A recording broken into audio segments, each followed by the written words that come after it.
Hey guys, it's Sasha. US inflation data just came out, and this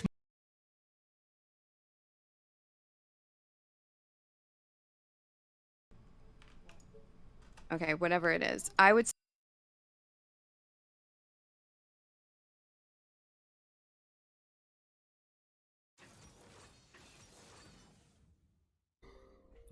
Looks like we're live. Hello everyone and welcome to yet another recreational programming session.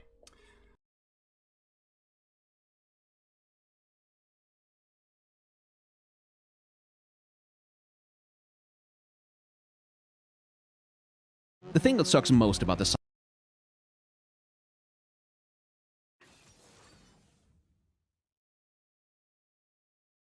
PsyOps skins might be how aggressively hard they work to ignore every opportunity to do anything interesting with the psychic powers. Vi could have had psychic JoJo stand arms for punching, Victor could have levitated his claw like a drone, Samira could have had a psychic blade, but nah, PsyOps thinks it's much cooler if they just have Call of Duty Advanced Warfare gear instead, and what's the point of the psychic powers then? If you're so uninterested in actually using them for anything, why bother? Case in point, PsyOps Kale, who flies using whatever the hell origami folded glass and metal nonsense this is. How cool could this have looked if she had translucent psychic wings that grow more numerous and glow more strongly as she levels up? And how cool would a psychic laser sword have been? But nah, we're just gonna take every opportunity to be as painfully mundane as possible, because that's what people want from a skin line about psychic super soldiers.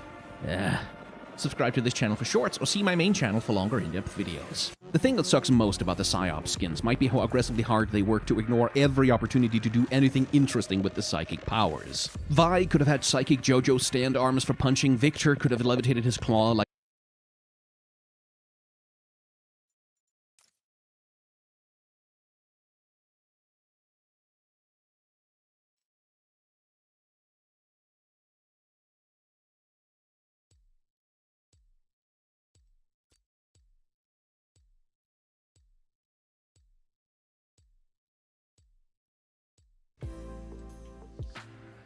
So in this video we are going to customize the look of our font setting.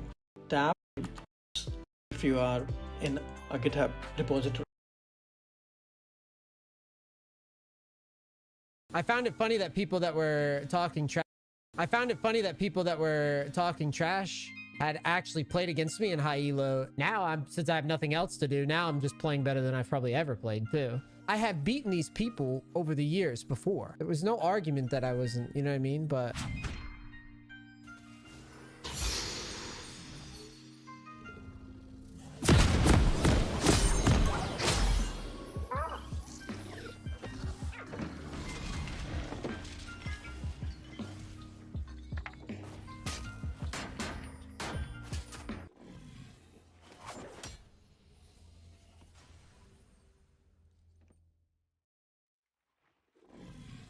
Welcome to Summoner's Rift.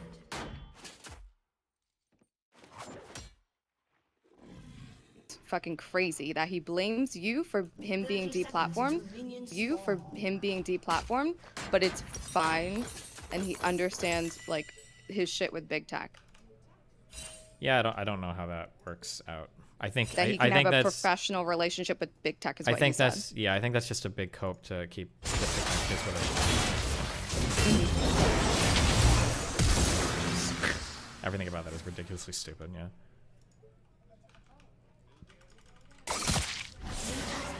Everything around you is so chaotic. A little bit. But it does seem like you hold better boundaries when it comes to If it's gonna be like public facing, other like people than yourself. Yeah, maybe, yeah. And then motherfuckers like me who do know all of the lore, we look like such fucking dick suckers, as if that's like a bad thing. Sure. And it's really, I don't know. Me, I don't personally care. I do more so worry if I make things worse by like speaking out, but then it feels like, in a sense, it feels like you're a dogpile. Like just on the internet.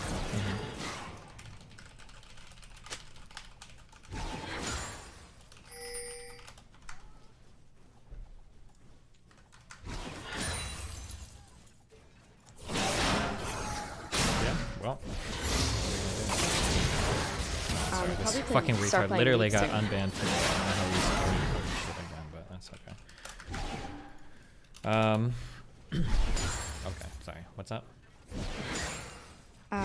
You said, what are you gonna do? And I said, probably play League soon. Oh. You know, I haven't played since they destroyed bot lane. I'm already not good, so I kind of want to wait till they buff it. Well. Okay, can we also talk about other people that semi-orbit you? I don't really know that MTV Philly do. But like, what are those conversations I don't know. I mean, we have some pretty big disagreements probably in terms of like how our minds work, but it's always interesting to have somebody to argue with, I guess. So. Yeah, all of it's just interesting type of shit. I think that, dude. I think I need I think one of the big issues I have is I need to go back to playing games with people, because right now I don't really have any way to interact with people unless it's like super adversarial, which means I'm probably drawn to people that are most likely to be adversarial too. Whereas when I was like playing games and stuff, I had ways to like interact with people in a non-adversarial manner, but Okay, but not like playing Warzone with Forethought, right? no, like playing Apex Legends with Forethought. Okay, that's a better game. But yeah, so seeing you have conversations with people who all the fucking time, see the worst in you all the fucking time, and like their arguments don't even fucking make sense. Like we will circle back to Katie, who talked about how for a year she's been dying to have this discourse about advice for women in stealthing and in casual sex. But you were literally on a stream with her for 3 hours and y'all didn't make her say one solution herself. Like, how do you sit there for 3 hours and get pop quizzed?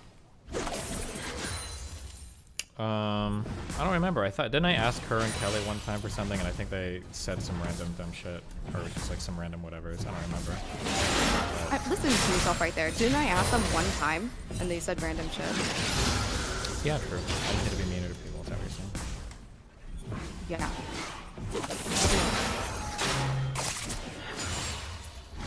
But then that kind of makes you lose friends, right? And then that contributes to why people don't like you or start seeing the worst in you. Right? Maybe. I don't know if it would make me lose friends. I think I could probably be a little bit more firm with people and not have people get immediately shut down by it. I probably just need to practice it more. Because people aren't used to it, so it would come off as like doing it, but I could probably train people to get used to it.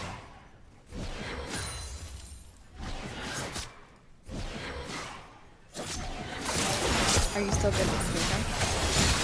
I imagine so, but it's just try to like pop out like his wife is in my show. It's kind of weird, but. Who are you not good with after this? After what? After all of the, just sort of signaling that you might be a rapist or an abuser. Is it just Max and Lav? I mean, have there or been, maybe waiting until after the article? have there been any other friends that have said that about me? Besides Brittany, kind of. Or I don't know if Brittany necessarily said that. No, I'm gonna be the person who thinks that, like, I genuinely believe, and I would be willing to talk to Brittany about this. In my previous conversations with her, I think she is up in the air about what are you doing, why are you doing on your stream, and I don't think she brings that same energy when she does come on here and talk to you about it. Wait, like on her streams, like, do you think she like? So I believe it was the first or second conversation that I had with her where she wasn't sure what your intentions are with streaming. She's very conflicted about what you're doing, if this is for content, because one time she's hearing you support sex work, but then you get on and you talk to her and you're against sex work. It feels like content or whatever to her. For me, that means that she's removing you as a person in the conversation. And I think that's what probably contributes to her reacting the way that she did to you. But for what recently happened when you did talk to her, like on her stream, she'll say, why is anybody listening to Steven talk about trauma? Nobody needs to listen to him talk about trauma. But then she'll have ABBA on to talk about trauma, and there's just like a lot of mixed energy, and I think when that goes unaddressed or it's not like admitted out loud to you, like that's just gonna continue to build. Do you know what I mean? Yeah, I guess in order to get people on that, I need to bring clips or whatever. Yeah. But how do you make people be honest with you if as soon as they talk to you, they don't want to be honest with you? I don't know. What do you think? Well, my opinion is to bully them, but I don't have like really good friendships. I don't like when people lie to me, so I don't really know how to manage those things, but it's frustrating to see you try to manage them. Do you have a VOD where she was saying like, oh, why is anybody listening to Steven talk about trauma, or? I can sorry, hit puberty. I can find it tonight. Okay. Yeah, I guess that would be interesting thing. Also, when was this before or after our second conversation? This was before she had ABBA talks, so before the second conversation. Oh, okay, gotcha. She was really mad in between those two, so actually that makes more sense, I guess. But.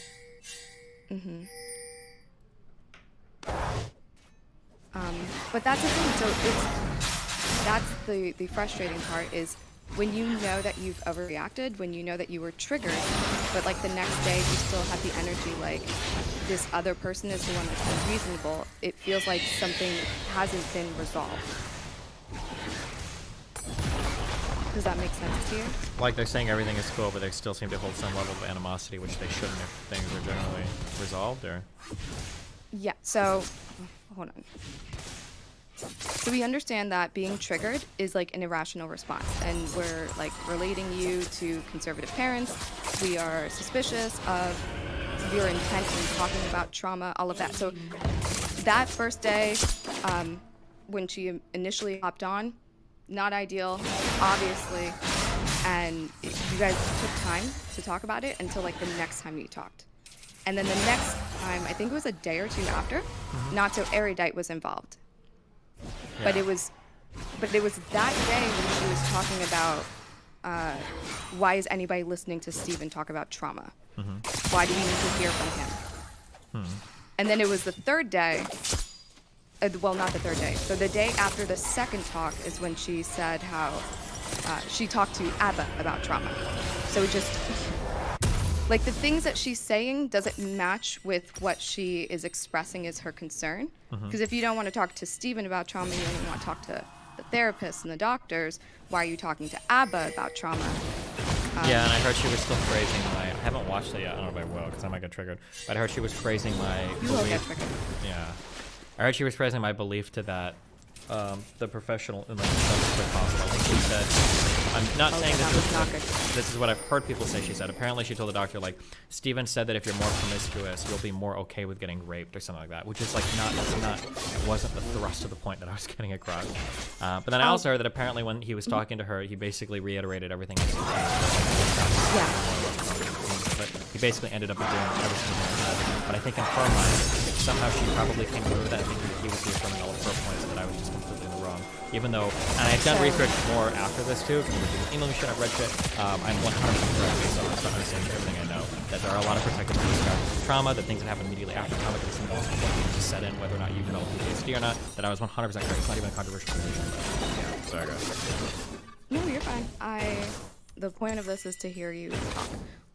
Just sometimes I love hearing myself too. I do believe you and I trust you, especially with your judgment. All of my interactions with you have been positive. And then just my interactions with you have been positive, and the only reason they ever happened is because I heard you talking about sex and talking about consent, and they echoed the things that I wanted to do.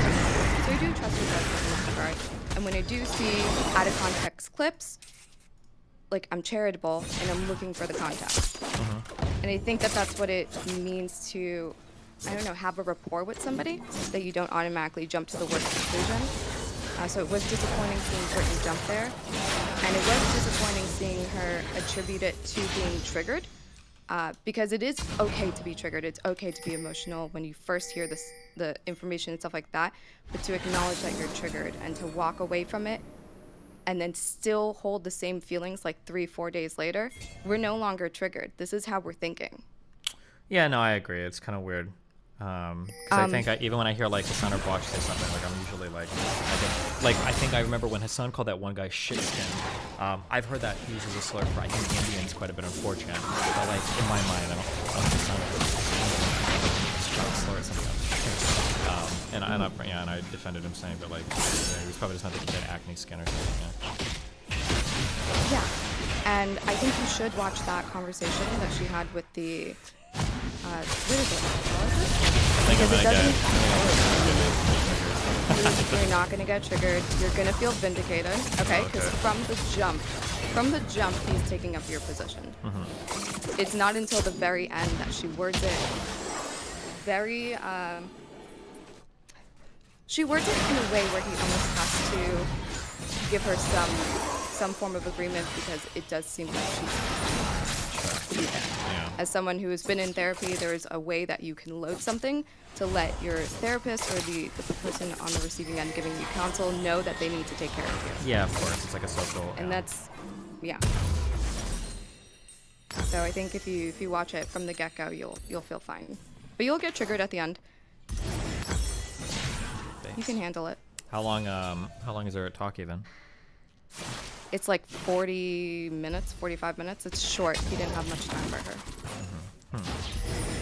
Well, okay, maybe I'll watch Yeah, it. I If you think link things me, like yeah. this are important. I'm gonna hop off now. Don't ever tell me don't turn on my camera. Fuck you, bitch. Thanks. Fuck you.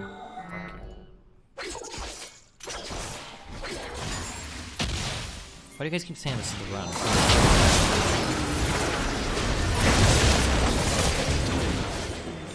But listen, like I've been told guilty, like he just sucked my whole dick. I'm talking about, bro, stick my dick in his esophagus, my nigga.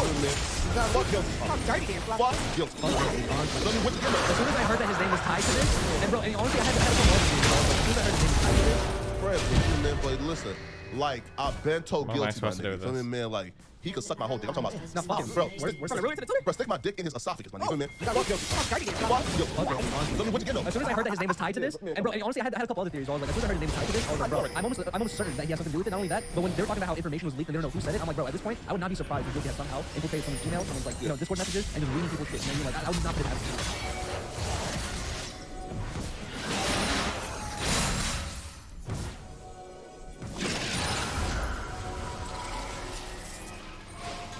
Watch the China Mac video. What is China Mac? Apparently, Academics had a show just got canceled because of this. Food vlog X watching gang. What the fuck? What video are you talking about? Is he talking about Charleston White, I guess?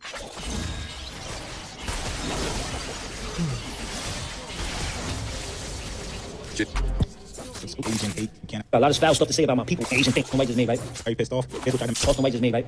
And before I go any further, let me say this. Let me make this very clear. Charleston White don't speak for all black people. We don't. This ain't a black and Asian thing. This is a Charleston White thing. So we gonna keep it on Charleston White. Charleston White, you a bitch, right? You got a lot of foul stuff to say about my people, and we gonna hold you accountable for that. Facts. April 30th, you're gonna be in New York City, right? You got to show at the Gramercy Theater, right? But Academics, right? Academics, you stand by this, bro? Are you co-signing this? You co-signing this? This racism, this rhetoric, this bullshit.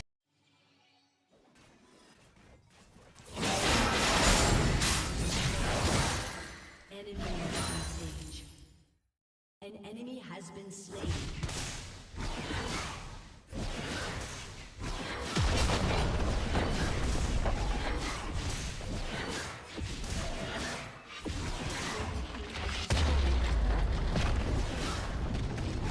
An ally has been slain.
Your turret has been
Welcome to the Making Sense Podcast. This is Sam Harris. Okay, before I jump into that, I'll take a moment to address some confusion that keeps coming up. I was on another podcast yesterday and spoke about this briefly, but thought I might be a little more systematic here. It relates to the paradoxical way that we value expertise in really all fields and scientific authority. Seems to me there's just a lot of confusion about how this goes. Expertise and authority are because the truth of any claim doesn't depend on the credentials of the person making it. A Nobel laureate and a total ignoramus can be right, even going without expertise. The truth really is orthogonal to the reputational differences among people. And yet, generally speaking, we are right to be guided by experts, and we're right to be very skeptical of novices who claim to have overturned expert opinions. Now, of course, we're also right to be alert to the possibility of fraud among so-called experts. There are touted experts who are not who they seem. And we're right to notice the bad incentives to corrupt thinking of even the best experts. So these can seem like contradictions, but they're simply different moments in time, right? And the career of reason has to pass through all these points, again and again and again. We respect authority, and we also disavow its relevance by turn. We're guided by it until the moment we cease to be guided by it, or until the moment when one authority supplants another, or even a whole paradigm gets overturned. But all of this gets very confusing when experts begin to fail us, and when the institutions in which they function, like universities and scientific journals and public health organizations, get contaminated by political ideologies that don't track the truth. Now, I've done many podcasts where I've talked about this problem from various angles, and I'll do many more because it's not going away. But much of our society has a very childish view of how to respond to this problem. Many people apparently believe that just having more unfettered dialogue on social media and on podcasts and in newsletters is the answer. But it's not. I'm not taking a position against free speech. I'm all for free speech. I'm taking a position against weaponized misinformation and a contrarian attitude that nullifies the distinction between real knowledge, which can be quite hard-won, and ignorance, or mere speculation. And I'm advocating a personal ethic of not pretending to know things one doesn't know. My team recently posted a few memes on Instagram. These were things I said, I think, on other people's podcasts. And these posts got a fair amount of praised pushback. Apparently many people thought I was posting these memes myself, as though I had just left Twitter only to become addicted to another social media platform. But in any case, my team posted these quotes, and my corner of Instagram promptly became as much of a cesspool as Twitter. And then people even took these Instagram memes and posted them back on Twitter so they could vilify me in that context. Needless to say, all of this convinces me again that my life is much better off of social media. But there isn't real confusion at the bottom of the response, which I wanted to clarify. So one of the offending Instagram quotes read, "During the pandemic, we witnessed the birth of a new religion of contrarianism and conspiracy thinking, the first sacrament of which is, quote, do your own research. The problem is that very few people are qualified to do this research, and the result is a society driven by strongly held, unfounded opinions on everything from vaccine safety to the war in Ukraine." And many people took offense to that, as though it was a statement of mere elitism. But anyone who has followed this podcast knows that I include myself in that specific criticism. I am also unqualified to do the, quote, research that so many millions of people imagine they're doing. I wasn't saying that I know everything about vaccine safety or the war in Ukraine. I'm saying that we need experts in those areas to tell us what is real, or likely to be real, and what's misinformation. And this is why I've declined to have certain debates on this podcast that many people have been urging me to have, and even alleging that it's a sign of hypocrisy or cowardice on my part that I won't have these debates. There are public health emergencies and geopolitical emergencies that simply require trust in institutions. They require that we acknowledge the difference between informed expertise and mere speculation, or amateurish blueprint. And when our institutions and experts fail, that's not a moment that we're debating. That's the moment where we need to do the necessary work of making them trustworthy. And I admit, in many cases, it's not clear how to do that, at least not quickly. I think detecting and nullifying bad incentives is a major part of the solution. But what isn't a part of the solution at all is asking someone like Candace Owens, or Tucker Carlson, or even Elon Musk, or Joe Rogan, or Brett Weinstein, or me, what we think about the safety of mRNA vaccines, or what we think about the nuclear risk posed by the war in Ukraine. Our information ecosystem is so polluted, and our trust in institutions so degraded, again, in many cases for good reason, that we have people who are obviously unqualified to have strong opinions about ongoing emergencies, dictating what millions of people believe about those emergencies, and therefore dictating whether we as a society can cooperate to solve them. Most people shouldn't be doing their own research. And I'm not saying we should blindly trust the first experts we meet. If you're facing a difficult medical decision, get a second opinion, get a third opinion.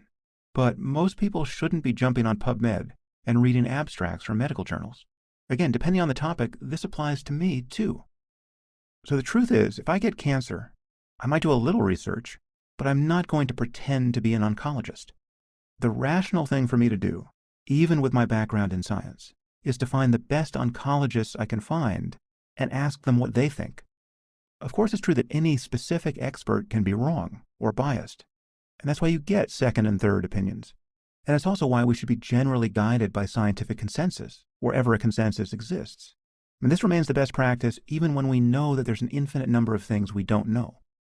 So while I recognize that the last few years has created a lot of uncertainty and anxiety and given a lot of motivation to contrarianism, and the world of podcasts and newsletters and Twitter threads has exploded as an alternative to institutional sources of information, the truth is we can't do without a culture of real expertise, and we absolutely need the institutions that produce it and communicate it.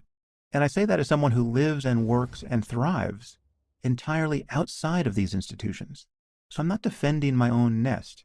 I'm simply noticing that Substack and Spotify and YouTube and Twitter are not substitutes for universities and scientific journals and governmental organizations that we can trust.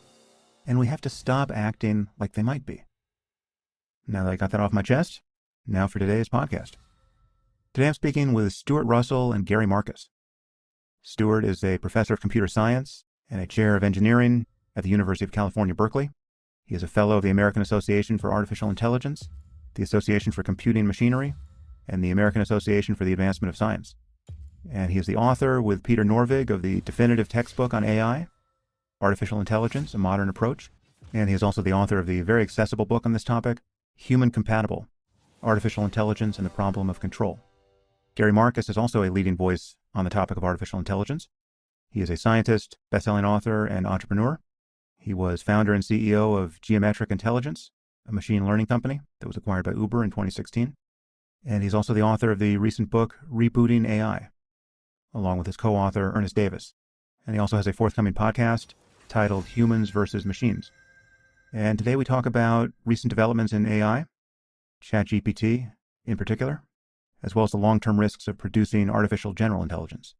We discuss the limitations of deep learning, the surprising power of narrow AI, the ongoing indiscretions of ChatGPT, a possible misinformation apocalypse, the problem of instantiating human values in AI, the business model of the internet, the metaverse, digital provenance, using AI to control AI, the control problem, emergent goals, locking down core values, programming uncertainty about human values into AGI, the prospects of slowing or stopping AI progress, and other topics.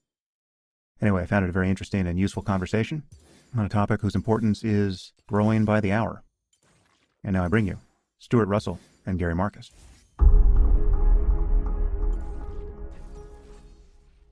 I am here with Stuart Russell and Gary Marcus. Stuart, Gary, thanks for joining me. Thanks for having us. So I will have properly introduced both of you in the intro, but perhaps you can just briefly introduce yourselves as well. Gary, let's start with you. You're new to the podcast. How do you describe what it is you do and the kinds of problems you focused on? I'm Gary Marcus, and I've been trying to figure out how we can get to a safe AI future. I'm maybe not looking as far out as Stuart is, but I'm very interested in the immediate future, whether we can trust the AI that we have, how we might make it better so that we can trust it. I've been an entrepreneur. I've been an academic. I've been coding since I was 8 years old. So throughout my life, I've been interested in AI and also human cognition and what human cognition might tell us about AI and how we might make AI better. Yeah, I'll add you did your PhD under our mutual friend, Steven Pinker, and you have a wonderful book, Rebooting AI, Building Artificial Intelligence We Can Trust. And I'm told you have a coming podcast later this spring titled Humans versus Machines, which I'm eagerly awaiting. So I'm pretty excited about that. It's going to be fun. Nice. And you have a voice for radio, so you're yeah, I know that joke. Yeah. Well, I'll take it in good spirit. No, that's not a joke. A face for radio is the joke. A voice, right. A voice for radio is high praise. That's right. Thank you. Yeah. Stuart, who are you? What are you doing out there? So I teach at Berkeley. I've been doing AI for about 47 years. And I spent most of my career just trying to make AI systems better and better, working in pretty much every branch of the field. And in the last 10 years or so, I've been asking myself, what happens if I or if we as a field succeed in what we've been trying to do, which is to create AI systems that are at least as general in their intelligence as human beings. And I came to the conclusion that if we did succeed, it might not be the best thing in the history of the human race. In fact, it might be the worst.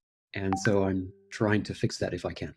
And I will also add, you have also written a wonderful book, Human Compatible, Artificial Intelligence and the Problem of Control, which is quite accessible. And then you have written an inaccessible book, or co-written one, literally the textbook on AI, and you've been on the podcast a few times before. So you each occupy different points on a continuum of concern about general AI and the perhaps distant problem of superintelligence.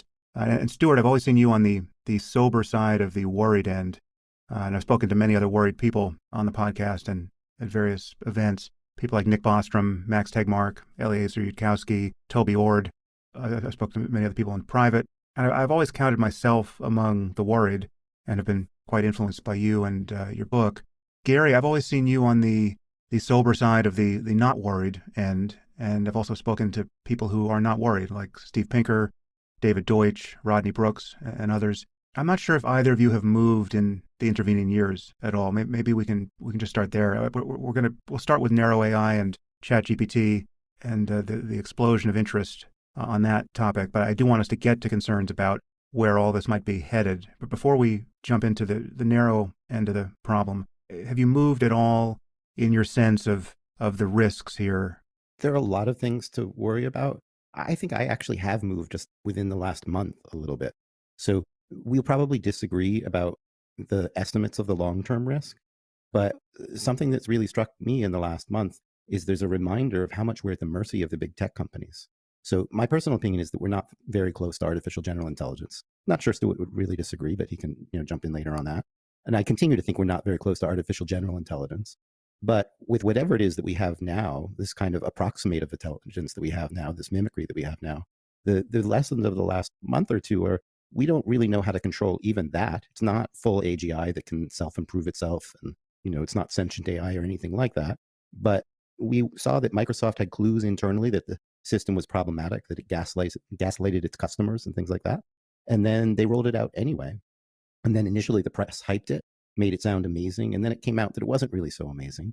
But it also came out that if Microsoft wants to test something on 100 million people, they can go ahead and do that, even without a clear understanding of the consequences. So my opinion is we don't really have artificial general intelligence now, but this was kind of a dress rehearsal, and it was a really shaky dress rehearsal. And that in itself made me a little bit worried. And suppose we really did have AGI, and we had no real regulation in place about how to test it. My view is we should treat it as something like drug trials. You want to know about costs and benefits and have a slow release, but we don't have anything like regulation around that. And so that actually pushed me a little bit closer to maybe the worry side of the spectrum. I'm not as worried maybe as Stuart is about the long-term complete annihilation. If you guys got any links to some good copes, no, we're just gloating. We're gloating. I tanked a lot of bull for this day. No, we're absolutely gloating. Oh, I could not sleep last night because I was so pumped about this climb and where we're at and the accomplishments so far. I love it. I love it. Guys, have you seen the epic amount of coping? I love that word. The Zoomers taught me that word. The Zoomers taught me the word cope. Whoa! Did Reddit take down the post? The front page post? Oh no, they didn't. Okay, I was gonna say I was surprised. Guys, for the first time. Okay, so wait. We need to start. We need to start this. I know this is gonna be a lot of gloating, but you need to understand how much mud and shit and bullshit that these kids started throwing. I want you to see the world that we live in, guys. 5.6 thousand upvotes. Coach Nice demotes from Diamond 4 to Plat 1 after a 12-game loss streak. 5.6k upvotes of a straight-up rank shame on a dude who had been mostly coaching for years straight, playing on the hardest server, putting himself out there. A straight-up rank shame post, and so many pieces of human garbage, rodent motherfuckers, upvoting this stuff and talking all that stuff. That'll be $350. Would it be bad luck? No. Stop it. He's already dead. Look at these guys. Look at him. Friendly reminder that Coach Curtis, Oast coach, by the way, has consistently made Challenger for consecutive seasons on Oast, while putting out content and providing coaching services for a fraction of what Nice is charging. Yeah, because I'm better. Oh, look. They have Coach Nathan for junglers on those. Oh, look at that. That's good. Look at all this. Look at all this bullshit. And it feels so good to go back. Is this the same dude from Fortnite that got butthurt because Ninja didn't shout him out? I didn't expect him to make it past Master. He was never Challenger in Korea. Many Challenger players, and they have a hard time achieving Challenger in Korea. Powers are my judgment. Until next season. Well, there it is. There it is. But now look. Let's see. I showed you guys this, but now look. Skip ahead to now. Let's go forward now. After we put months of work in, and my hands connect to my brain, and I grind it out, and I post all of my shit. Like I said, all of my failures, all of my ups and downs. I post it all. And then here we go. Let's find it. Where did it go? Where did it go? Where did it go? Coach Nice hits Masters in Korea. Posted by one of our viewers. That's Dave. That's Dave. Poor Dave. Look at these fucking losers. First off, only 882 upvotes. You're probably asking yourself, it's been up for 20 hours. Why is it still on the front page? Well, I'll tell you. Because motherfuckers are so mad. They are so mad. They are so upset. They can't handle it. Even I joined in and started flaming them. They can't take it. Reality sucks. It sucks when hardworking people make it. And you fucking phoned it in. The lazy motherfuckers just talking shit.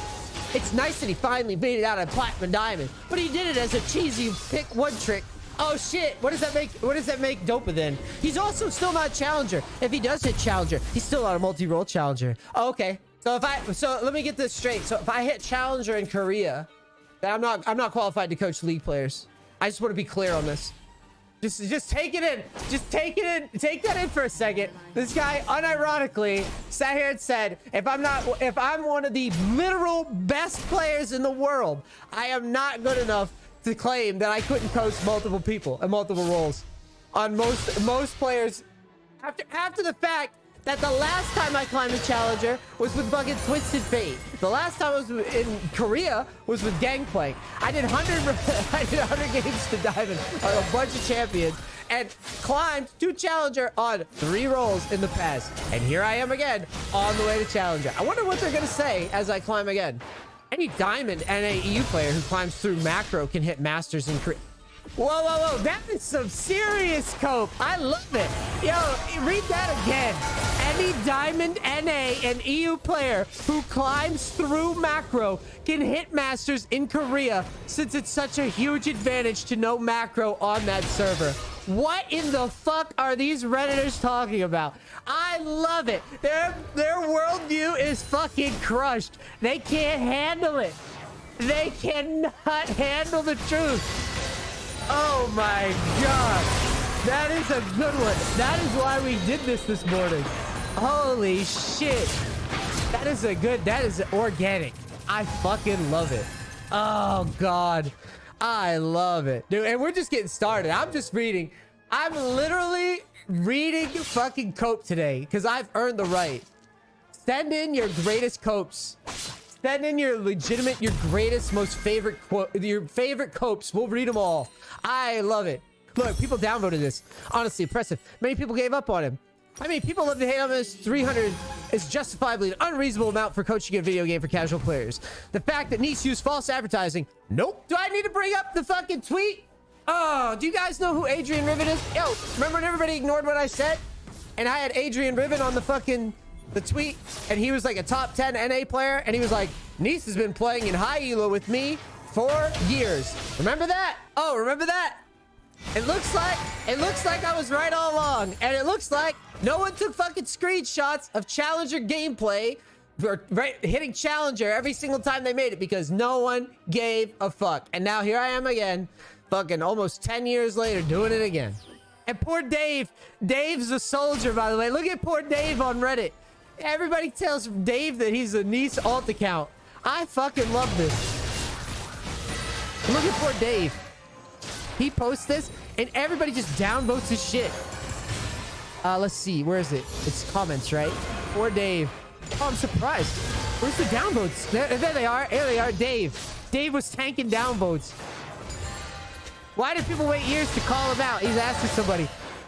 Do you support someone that lies about the credentials? I doubt he lied. The guy streams and puts out YouTube videos of his good and shit, which is why it's easy to get YouTube videos to shit on for easy content. Funny how that works. If you post your games when you do bad, it's easy for people to make a narrative that you're bad and you were never good.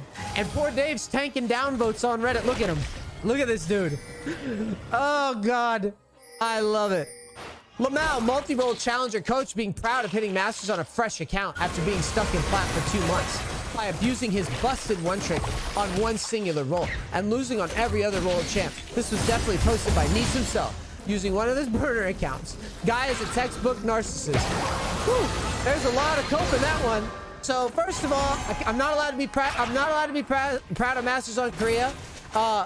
Being stuck in plat 2 for months, so we're not allowed to have practice accounts. Okay, cool. Busted one trick. Okay, what does that make Dopa? What does that make TF Blade? He always climbs the jacks. This is definitely posted by Nice himself. Sorry, Dave, you're me now. Cookie pointed out your bad advices. Yeah, well, did Cookie come to Korea and make high elo? Doubt he did. Oh, that's funny how that works, isn't it?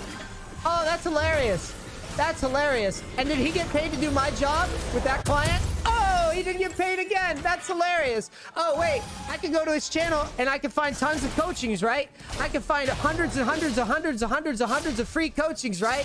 From that little fat asshole. Oh, I can't, right? Oh, it's so funny. They never live it. They never, ever live it. It's so funny.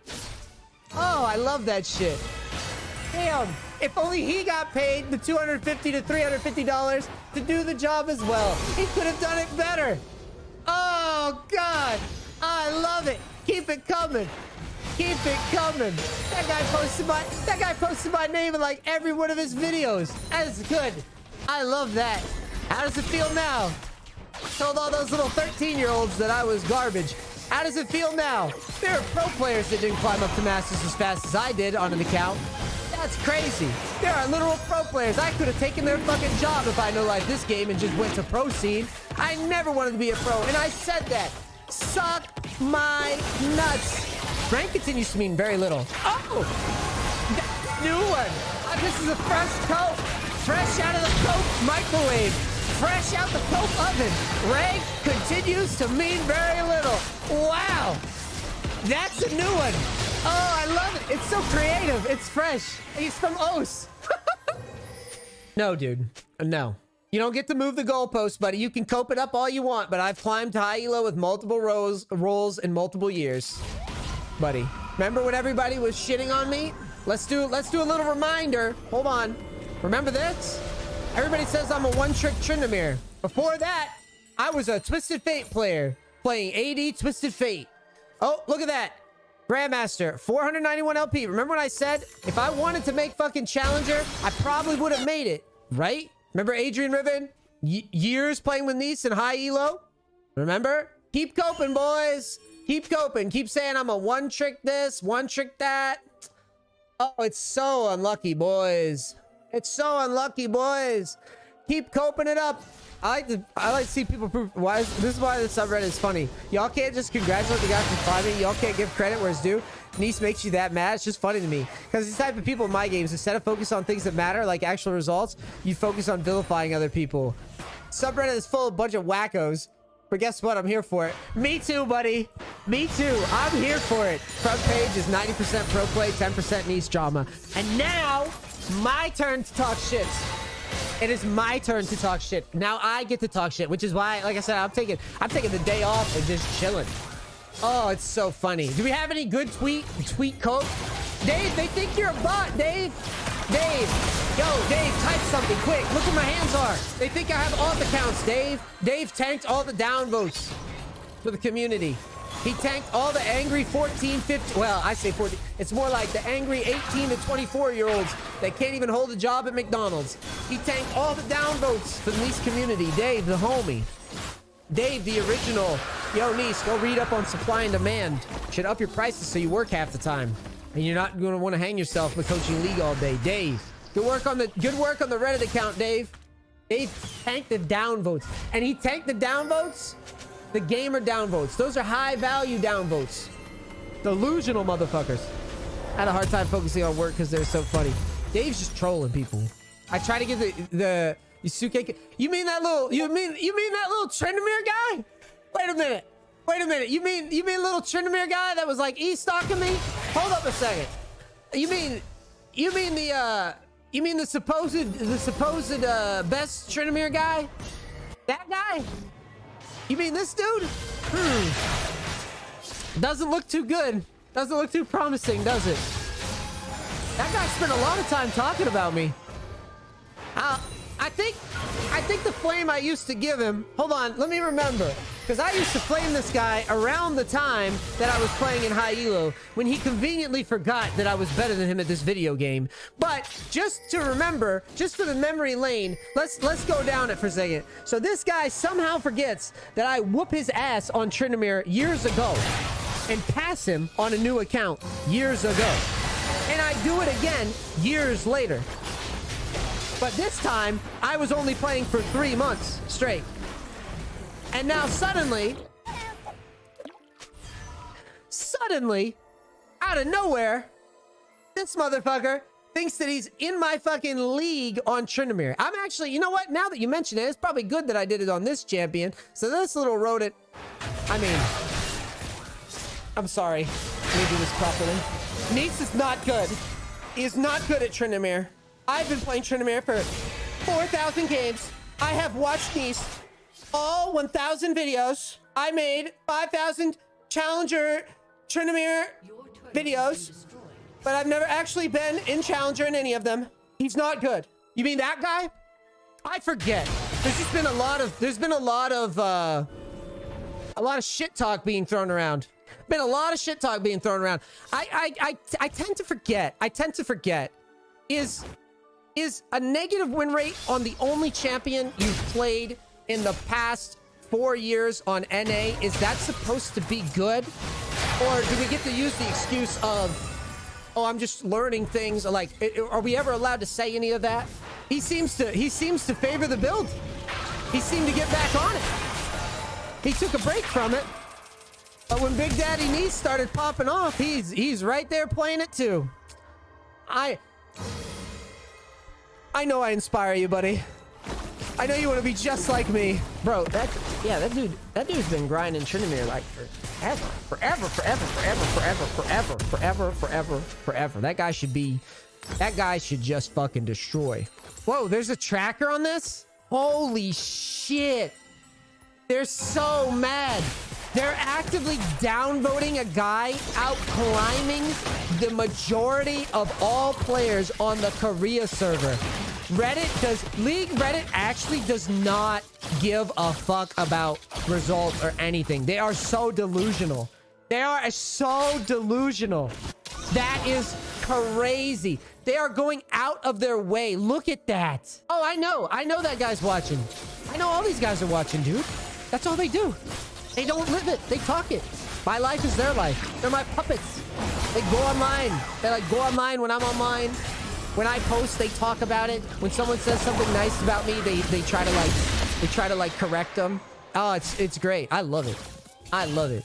Dude, that's funny. 36% downvote rate. That is, they are so mad that reality does not fit the worldview. What did I say? I told you guys that the pro scene and solo queue scene are different. And the only reason that I was not like playing with pros or any of that is because that's never appealed to me. I never wanted to be a pro player. And then these pro analysts couldn't shut the fuck up about my skill level. That shit pissed me off, dude. And now, League of Legends subreddit, which is a pro-facing subreddit, does not like that somebody beat their expectations. So now they're trying to hide the accomplishment. See that? They're trying to hide the accomplishment. They want to blast out the failures. They want to hide the accomplishment. You know why?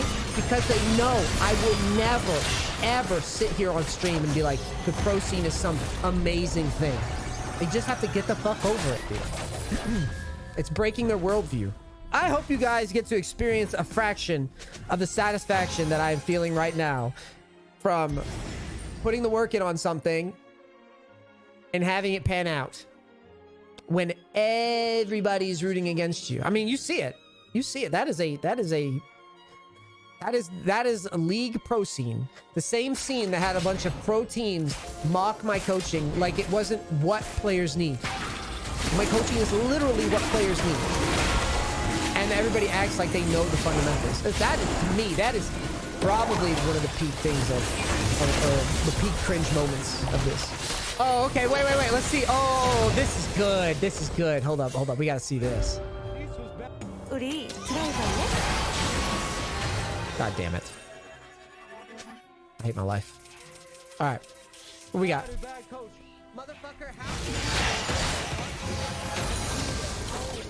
All right, here we go. Wait. Oh, is that him watching my video right there?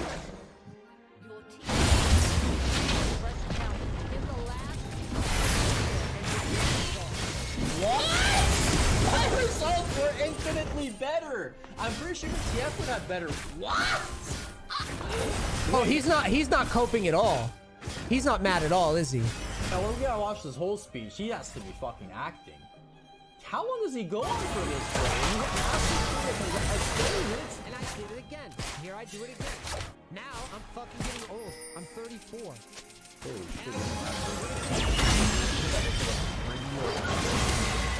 there's a big master tier with like good MMR and a master with shit MMR. Example, Nice, average tier. That's a new cope. This is the new one, even from him. Dude, he's so mad. That's a new one. So wait, what exactly? I wanna hear that. What exactly is the fix for MMR? Because let me pull up the account again. Because, you know, Tarzan, of all people, that particular individual, he would know a lot about cheating the system, wouldn't he? He would know a lot about it. So I would love to know, how exactly do you inflate your MMR past what it is at right now? Because I would love to hear that one. This is really good. Because if I remember correctly, I didn't do anything fancy when I was leveling the account, did I? Remember? So what exactly is he saying here? Is he saying that I should have cheated? I bet he would know a lot about cheating to get a higher rank than he would deserve.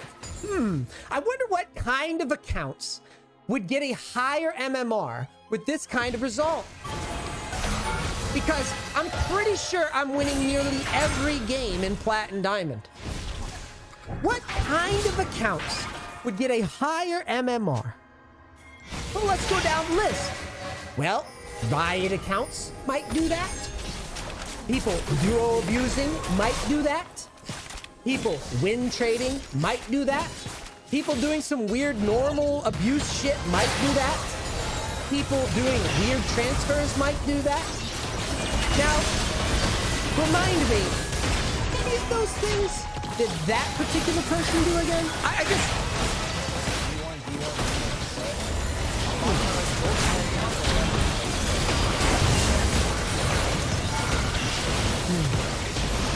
His other hand is jerking off to me. This guy's been jerking off to me for like months. You think their average tier was fucking D1, D2? Whoa. When was this again? Anybody remember what season this is? Yo, this guy is pulling out the backpack. Here's the backpack, guys. Oh shit, remember when everybody made fun of me for using old credentials? Oh shit. It sucks when people bully you, doesn't it? Oh no! You didn't expect the old guy to shit on you, did you? Oh my god, it's the backpack argument. It's the backpack.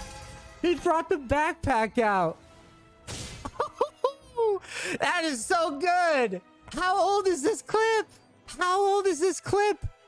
Or this fucking screenshot?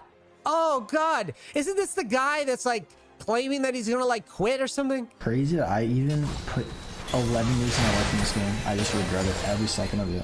This game literally ruined everything. Oh Jesus, we're stooping to their level? Oh really? Oh, that is a cope. Are you sure you don't watch his stream? Holy shit, Janet, do you forget what that guy did? Well, let me remind you, he pulled my entire coaching videos up for months, and the whole community clapped and cheered him on. Suck my ass. That is crazy. If you think what I'm doing is even a fraction of the bullshit that guy ran, And the whole community clapped. LS going, hee, it's so funny. Nemesis going, hee, it's so funny. Oh, is it funny? Is it funny now? Is it funny now? Because I think it's hilarious. I think the joke was really funny. I love this joke. I love the joke when somebody that's never done it in the past year gets beat by a dude that's probably nearly 10 years older than him who was coaching and taking time off for years straight. I love it. Tell that joke again. Tell the jokes again. I want to hear some more jokes. I want months of slander videos made about my content, suggesting and insinuating that I'm not good enough to climb out of Diamond in Korea. Oh, I love it. I wonder what's going to happen when I climb some more. I wonder how funny the jokes will be then. Oh, God. I love this day. This day is great. This is a great day. Oh, here we go. I will get high elo. Me, sorry, bud. No duo abusing or Photoshop allowed. October 31st, 2022. I said he wouldn't break Diamond, and I think I gave him too much credit even then. Oh, darn. Niece, why are you stupid to his level? Reminder, he was watching my videos in October. I got the receipts. When you grown men act like 16-year-olds, you look really fucking stupid. You learn to not bully people when you're 16. Get punched in the mouth. That's unlucky. Your whole life revolves around League of Legends. And you got shit on. Shit on. They get exposed. They love using that word, don't they? Exposed. Talk a lot of shit, boys. They talk a lot of shit, boys. It's too easy. It's too easy. Seriously, stoop to his level? Stoop to their level? Months of this shit. Months of this shit. People could have stopped at any point. People could have stopped at any point and apologized. Couldn't they?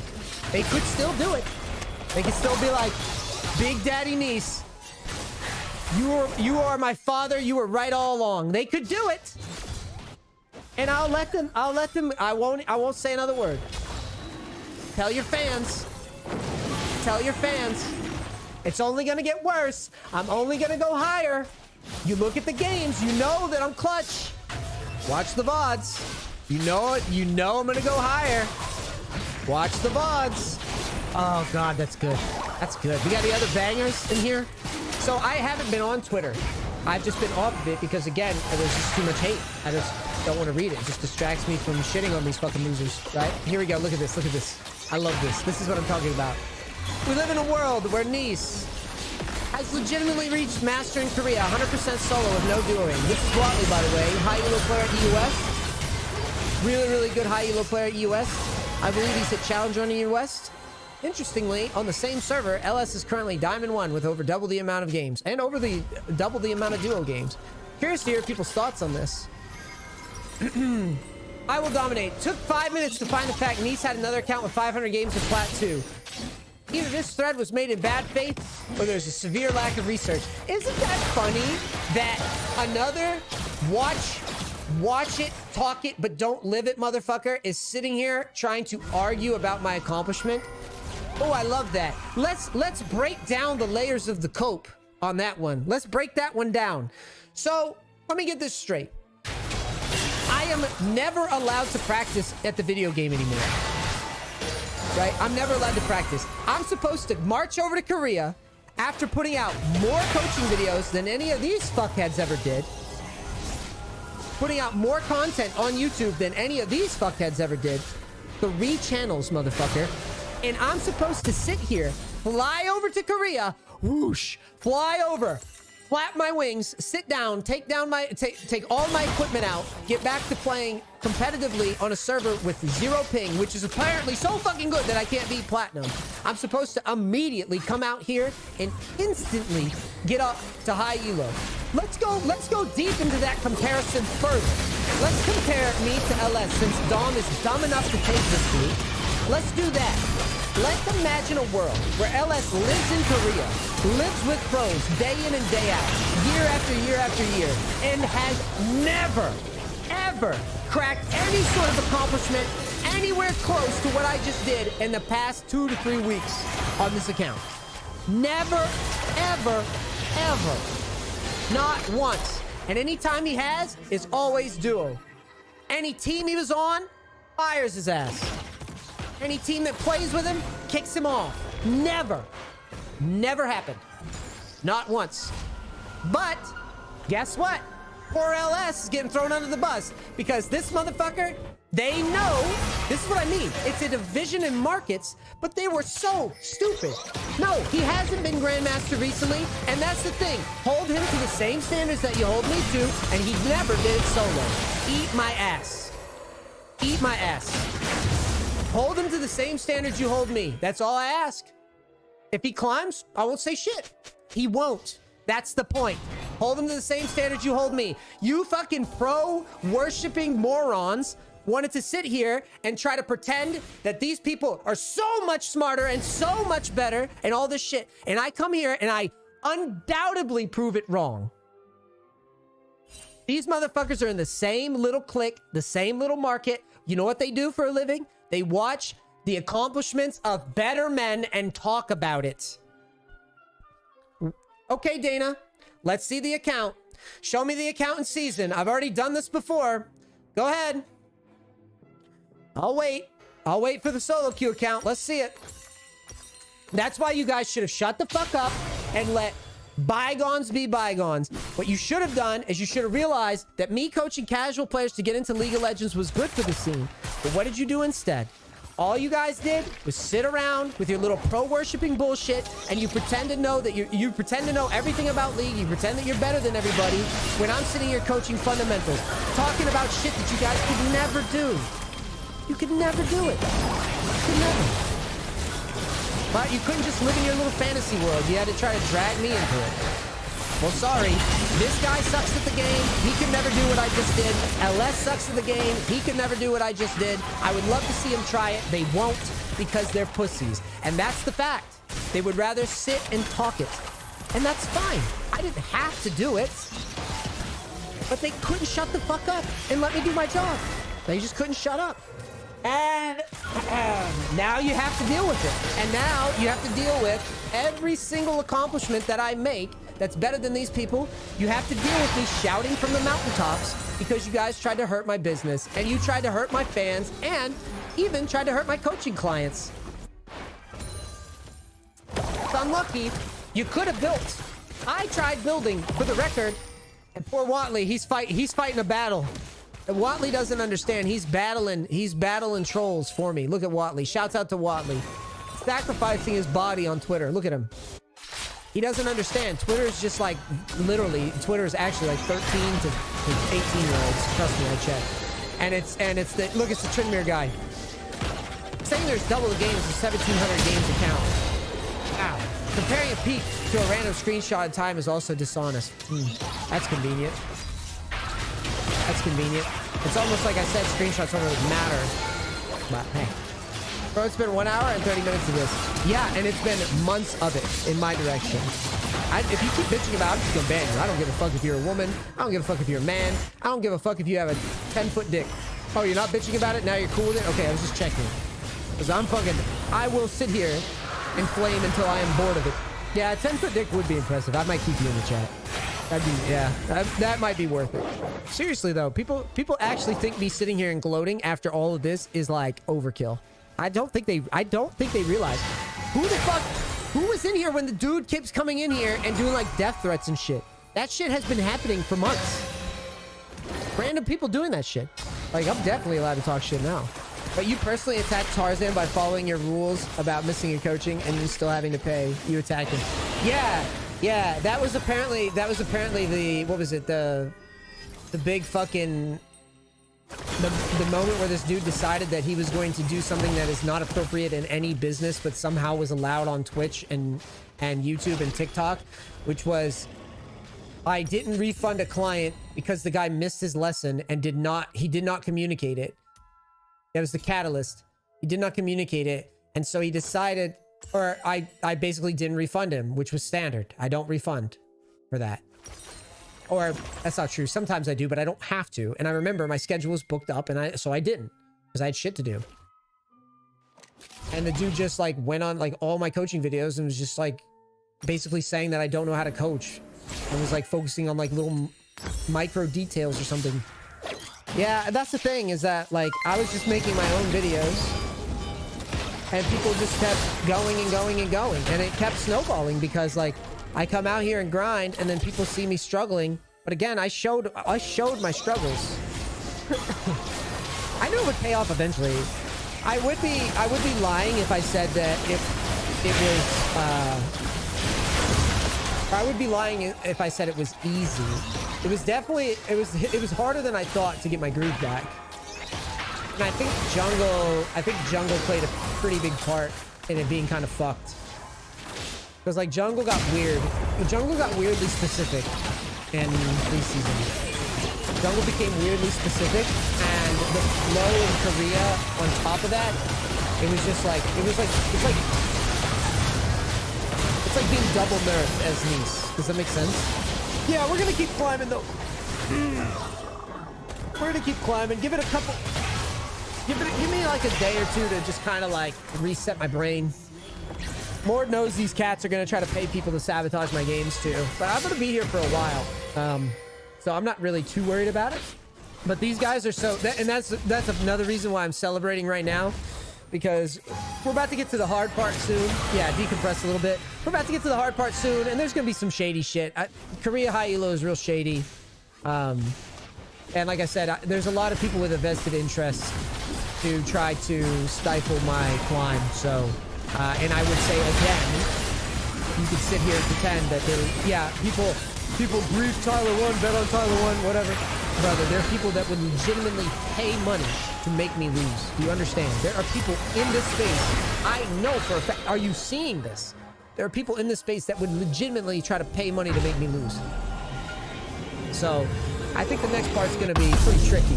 But I'm gonna, like I said, I'm gonna stay the course for a while, and I'm very confident in my game at the moment. About reacting to, no, I'm not. I don't care what OS coaches have to say. They can come out here and play and stream all their games and then talk about mindset. They could sit here, stream all their games and all their losses to their community, and then try to have a legit conversation to me about mindset. Again, I'll go eat Korean barbecue with them. I think it's almost out of my system. I think the gloating's almost out. It's like one big orgasm. I think Arnold talked about this shit, right? When he was like working out all the time. I think I've read enough. Oh, here's a good poke. Oh, yeah. Here's one. I found one. This is the final proof that anyone that's hard stuck plat can just go make a fresh and one trick a brain dead champ to masters within one season. Look, 820 likes. Y'all can do it. Go do it then. I wonder if any of these 820 people have ever made masters in Korea. I wonder if any of these 32 retweets have ever made masters in Korea. Look at that cope. Oh man, 850 humans. I'm sorry, 820 humans coping their faces off. I love that. That is amazing. I love that. Oh, it made me happy again. I'm glad we found this one. 820 people. Not even hating, just saying that what he did is 100% reproducible for anyone. 110 people. Hey, what's this guy's rank? He's a Masters mid laner? On what server? Is it Korea? Come on over and prove it then. Come on over. Come on over. It's so easy, right? Let's get the terminally online Twitter user to get on over to Korea and prove it. I wonder if he beat, so what's my record again here? 96 over 53. This guy has been playing all time, right? He's been playing this whole time. Surely he could just get on the plane and come on over and beat it, right? Hell, you could do it in 3 days. Or 3 days, 3 weeks. Just for some more ammo if you need to hear more LS counts. Oh man, I bet he does. No, that's not Dante's. That's this random Twitter user named Vince. Dante's and I are friends. So this shit's funny. Dante's messages me all the time. Dante's is like, yep, people talked a lot of shit about me too. Shouts out to Dante's, by the way. Let's shout out Dante's, by the way.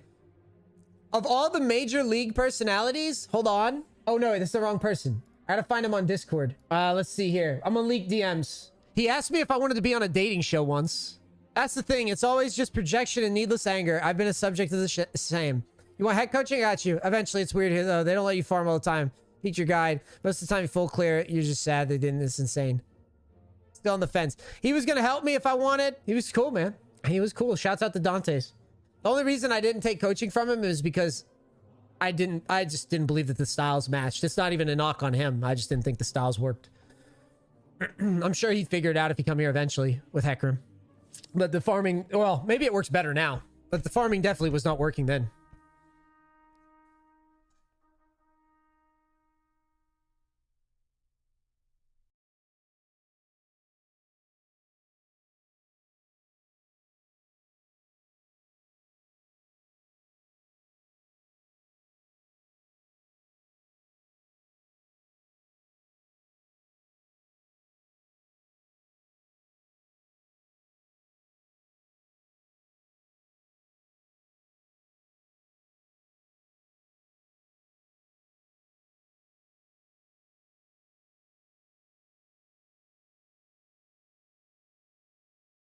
Stuart has raised some legitimate concerns about. I'm less worried about that because I don't see AGI as having the motivation to do that.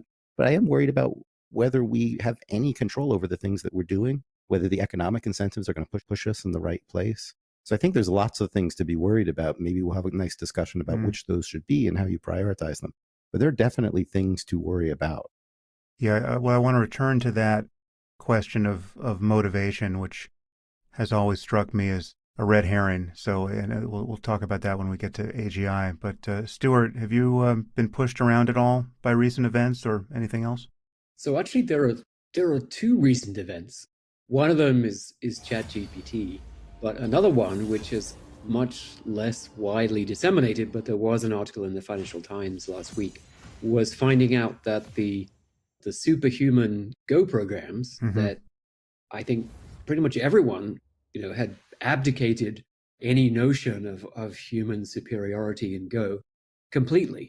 And that was 2017. And in the 5 years since then, the machines have, gone off into the stratosphere. Their ratings are 1,400 points higher than the human world champion. And 1,400 points in Go or in chess is like the difference between, a professional and, a 5-year-old who's played for a few months. So what's amazing is that we found out that actually an average, good average human player can actually beat these superhuman Go programs, beat all of them, giving them a 9-stone handicap, which is the kind of handicap that you give to a small child who's learning the game. Isn't the caveat there, though, that we needed a computer to show us that exploit? Well, actually, the story is a little bit more complicated. We had an intuition that the Go programs, because they're circuits, right? The circuit is a very bad representation for a recursively defined function. So what does that mean? So in Go, the main thing that matters is groups of stones. So a group of stones are stones that are connected to each other by vertical and horizontal connections on the grid. And so that, by definition, is a recursive concept, because I'm connected to another stone if there's an adjacent stone to me and that stone is connected to the other stone. And we can write that, I can say it in English, I just did in sort of one small sentence. I can write it in a program in a couple of lines of Python. I can write it in formal logic in a couple of lines. But to try to write it as a circuit is, in some real sense, impossible. I can only do a finite approximation. And so we had this idea that actually the programs didn't really understand what a group of stones is, and they didn't understand in particular whether a group of stones is going to live or going to die. And we concocted by hand some positions in which we thought that just deciding whether the program needed to rescue its group or whether it could capture the opponent's group, that it would make a mistake because it didn't understand group. And that turned out to be right. So that was... Can I just jump in for 1 second? Sure. It actually relates to the thing that's on the cover of Perceptrons, which is one of the most famous books in the history of artificial general intelligence. That was an argument by Minsky and Papert that two-layer perceptrons, which are the historical ancestors of the deep learning systems we have now, couldn't understand some very basic concepts. And in a way, what Stewart in his lab did is a riff on that old idea. People hate that book in the machine learning field. They say that it prematurely dismissed multi-layer networks, and there's an argument there, but it's more complicated than people usually tell. But in any case, I see this result as a descendant of that, showing that even if you get all these pattern recognition systems to work, that they don't necessarily have a deep conceptual understanding of something as simple as a group in Go. And I think it's a profound connection to the history of AI, and kind of disturbing that here we are, 50 some years later, and we're still struggling with the same problems. Yeah, I think it's the same point that Minsky was making, which is expressive power matters, and simple perceptrons have incredibly limited expressive power, but even larger, deep networks and so on, in their native mode, they have very limited expressive power. You could actually take a recurrent neural net and use that to implement a Turing machine, and then use that to implement a Python interpreter, and then the system could learn all of its knowledge in Python. But there's no evidence that anything like that is going on in the Go program. So the evidence seems to suggest that actually they're not very good at recognizing what a group is and liveness and death, except in the cases, so they've learned sort of multiple fragmentary, partial, finite approximations to the notion of a group and the notion of liveness.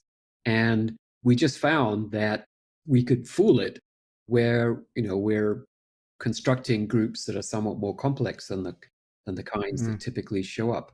And then, as Gary said, as Sam, as you said, there is a program that we used to explore whether we could actually find this occurring in a real game, because these were contrived positions that we had constructed by hand, and we couldn't force the game to go in that direction. And indeed, when we started running this program, we've called it sort of an adversarial program. It's just supposed to find ways of beating one particular Go program called Catago. Indeed, it found ways of generating groups, kind of like a circular sandwich. So you start with a little group of your pieces in the middle, and then the computer program, surrounds your pieces to prevent them from spreading. And then you surround that surrounding. So you make a kind of circular sandwich, and it simply doesn't realize that its pieces are going to die, because it doesn't understand what is the structure of the groups. And it has many opportunities to rescue them, and it pays no attention. And then you capture 60 pieces and it's lost the game.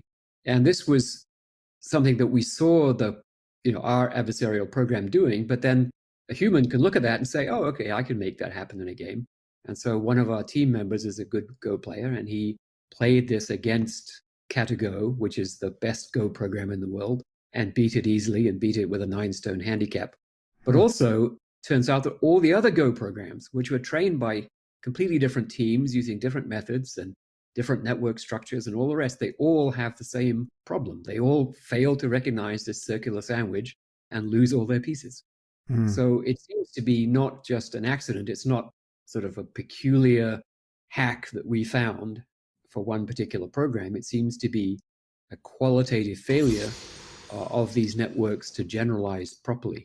And in that sense, it's somewhat similar to adversarial images, where we found that these systems that are supposedly superhuman at recognizing objects are extremely vulnerable to making tiny tweaks in images that are, those tweaks are totally invisible to a human, but the system changes its mind and says, oh, that's not a school bus, it's an ostrich, right? And it's, again, a weakness in the way the circuits have learned to represent the concepts. They haven't really learned the visual concept of a school bus or an ostrich, because they're obviously, for a human, not confusable. And this notion of expressive power is absolutely central to computer science. We use it all over the place when we talk about compilers and we talk about the design of hardware. If you use an inexpressive representation, and you try to represent a given concept, you end up with an enormous and ridiculously overcomplicated representation of that concept. And that representation, let's say it's the rules of Go, in an expressive language like Python, that's a page. In an inexpressive language like circuits, it might be 1 million pages. So to learn that 1 million-page representation of the rules of Go requires billions of experiences. And the idea that, oh, well, we'll just get more data and we'll just build a bigger circuit and then we'll be able to, learn the rules properly, that just does not scale. The universe doesn't have enough data in it. And we can't, there's not enough material in the universe to build a computer big enough to achieve general intelligence using these inexpressive representations. So I'm with Gary, right? I don't think we're that close to AGI, and I've never said AGI was imminent. Generally I don't answer the question, when do I think it's coming, but I am on the record because someone violated the off-the-record rules of the meeting. Someone plied you with scotch? No, they literally just broke. I was at a Chatham House Rules meeting, and I literally prefaced my sentence with "off the record," and 20 minutes later it appears on the Daily Telegraph website. So anyway, so I was, the Daily Telegraph, you can look it up. What I actually said was, I think it's quite likely to happen in the lifetime of my children, right? Which you could think of as another way of like sometime in this century. Before we get into that, can I jump into sort of wrap up Stuart's point? Because I agree with him. It was a profound result from his lab. There's some people arguing about particular Go programs and so forth, but I wrote an article about Stuart's result called David Beats Goliath. It was on my Substack, and I'll just read a paragraph and maybe we can get back to why it's a worry. So Kellen Pelrine, I guess, is the name of the player who actually beat the Go program. And I said his victory is a profound reminder that no matter how good deep learning, data-driven AI looks, when it is trained on an immense amount of data, we can never be sure that systems of this sort really can extend what they know to novel circumstances. We see the same problem, of course, with the many challenges that have stymied the driverless car industry and the batshit crazy errors we've been seeing with the chatbots in the last week. And so that piece also increased my worry level. It's a reminder that these things are almost like aliens. We think we understand, like, oh, that thing knows how to play Go. But there are these little weaknesses there, some of which, turn into adversarial attacks, and some of which turn into bad driving, and some of which turn into mistakes on chatbots. I think we should actually separate out genuine artificial general intelligence, which maybe comes in our lifetimes and maybe doesn't, from what we have now, which is this data-driven thing that, as Stuart would put, is like a big circuit. We don't really understand what those circuits do, and they can have these weaknesses. And so, you talk about alignment or something like that. If you don't really understand what the system does and what weird circumstances it might break down in, you can't really be that confident around alignment for that system. Yeah. I totally agree. This is an area, that my research center is now putting a lot of effort in. Is if we're going to control these systems at all, we've got to understand how they work. We've got to build them according to much more, I guess, traditional engineering principles, where the system is made up of pieces and we know how the pieces work, we know how they fit together, and we can prove that the whole thing does what it's supposed to do.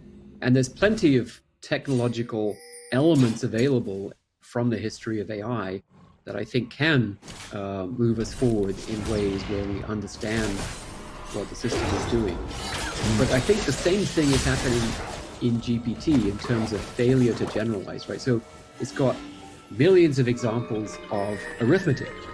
28 plus 42 is what? 70, right?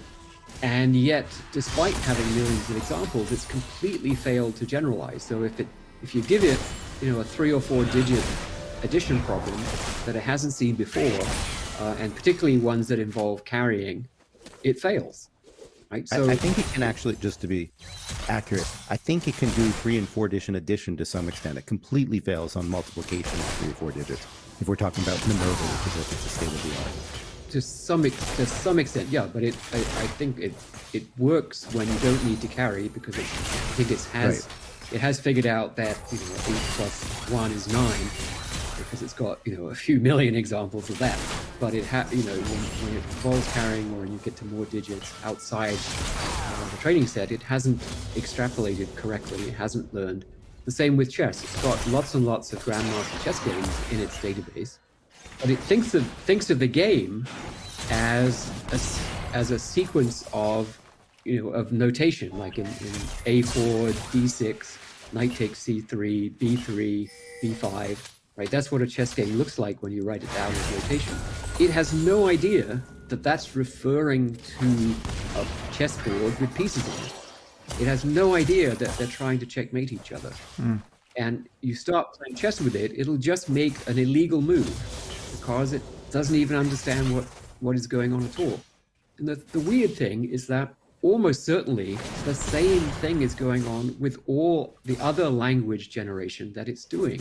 It has not figured out that the language is about a world, and the world has things in it, and there are things that are true about the world, there are things that are false about the world.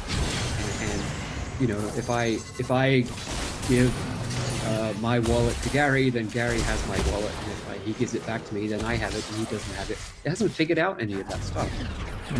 I completely agree.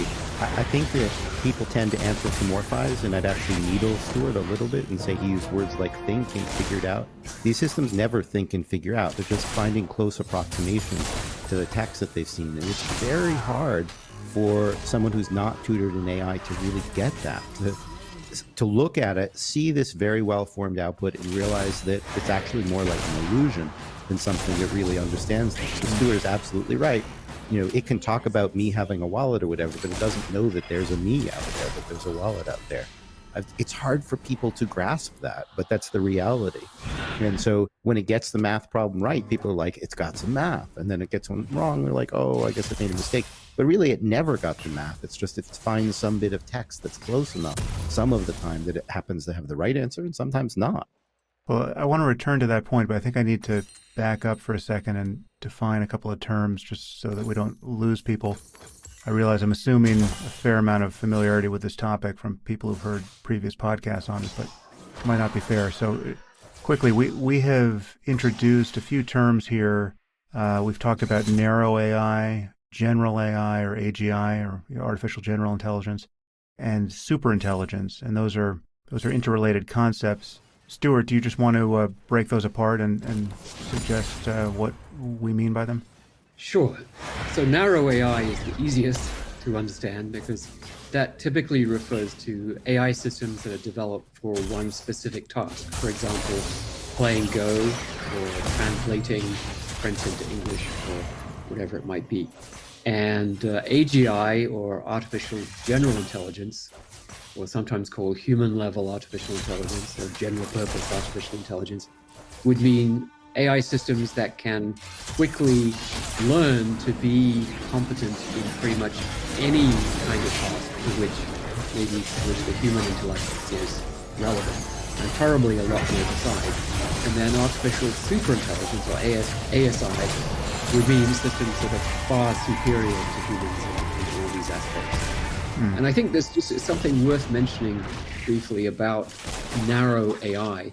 A lot of commentators talk as if working on narrow AI doesn't present any kind of risk or problem because all you get out of narrow AI is a system for that particular task. And you could make 100 narrow AI systems and they would all be little apps on your laptop, and none of them would present any risk because all they do is that particular task. I think that's a complete misunderstanding of how progress happens in AI. So let me give you an example. Deep learning, which is the basis for the last decade of exploding AI capabilities, emerged from a very, very narrow AI application, which is recognizing handwritten digits on checks at Bell Labs in the 1990s. And you can't really find a more narrow application than that. But whenever a good AI researcher works on a narrow task and it turns out that the task is not solvable by existing methods, they're likely to push on methods to come up with more general, more capable methods. And those methods will turn out to apply to lots of other tasks as well. So it was Jan LeCun who was working in the group that worked on these handwritten digits. And he didn't write a little program that sort of follows the S around and says, okay, I found one bend. Okay, let me see if I can find another bend. Okay, good. I've got a left bend and a right bend, so it must be an S, right? That would be a very hacky, very non-general, very brittle way of doing handwritten recognition. What he did was he just developed a technique for training deep networks that had various kinds of invariances about images. For example, that an S is an S no matter where it appears in the image. You can build that into the structure of the networks, and then that produces a very powerful image recognition capability that applies to lots of other things, turned out to apply to speech, and in a slightly different form is underlying what's going on in ChatGPT. So don't be fooled into thinking that as long as people are working on narrow AI, everything's going to be fine. Yeah. If I could just jump in also on the point of general intelligence and what that might look like. Chat is interesting because it's not as narrow in some ways as most traditional narrow AI. And yet it's not really general AI either. It doesn't perfectly fit into the categories. And let me explain what I mean by that. So a typical narrow AI is I will fold proteins or I will play chess or something like that. It really does only one thing well. And anybody who's played with ChatGPT realizes it does many things, maybe not super well. It's almost like a jack of all trades and a master of none. So you can talk to it about chess and it will play okay chess for a little while. And then, as Stuart points out, probably eventually break the rules because it doesn't really understand them. Or you can talk to it about word problems in math and it will do some of them correctly and get some of them wrong. Almost anything you want to do, not just one thing like, say, chess, it can do to some extent, but it never really has a good representation of any of those, and so it's never really reliable at any of them. As far as I know, there's nothing that ChatGPT is fully reliable at, even though it has something that looks a little like generality. And obviously, when we talk about artificial general intelligence, we're expecting something that's trustworthy and reliable, that could actually play chess, let's say as well as humans or better than them or something like that, that could actually, do word problems as well as humans or better than that, and so forth. And so it gives like an illusion of generality, but it's so superficial because of the way it works in terms of approximating bits of text that it doesn't really deliver on the promise of being what we really think of as an artificial general intelligence. Yes. Okay, so let's talk more about the problems with narrow AI here. And we should also add that most narrow AI, although ChatGPT is perhaps an exception here, is already, insofar as we dignify it as AI and implement it, it's already superhuman, right? I mean, so your calculator is superhuman for arithmetic. And there are many other forms of narrow AI that perform better than people do. And one thing that's been surprising of late, as Stuart just pointed out, is that superhuman AI of certain sorts, like our best Go plane programs, have been revealed to be highly imperfect, such that they're less than human in specific instances. And these instances are surprising and can't necessarily be foreseen in advance, and therefore it raises this question of, as we implement narrow AI, because it is superhuman, it seems that we might always be surprised by its failure modes because it lacks, common sense. It lacks a more general view of what the problem is that it's solving in the first place. And so that obviously poses some risk for us. If I could jump in for 1 second. Yeah. I think the cut right there actually has to do with the mechanism. So a calculator really is superhuman. We're not going to find an Achilles heel where there's some regime of numbers that it can't do, right? Within what it can represent. And so, and the same thing with Deep Blue. I'd be curious if Stuart disagrees, but I think Deep Blue is going to be able to beat any human in chess, and it's not clear that we're actually going to find an Achilles heel. But when we talk about deep learning driven systems, they're very heavy on the big data, or using these particular techniques.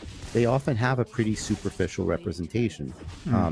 Stuart's analogy there was a Python program that's concise. We know that it's captured something correctly, versus this very complicated circuit that's really built by data. And when we have these very complicated circuits built by data, sometimes they do have Achilles heel.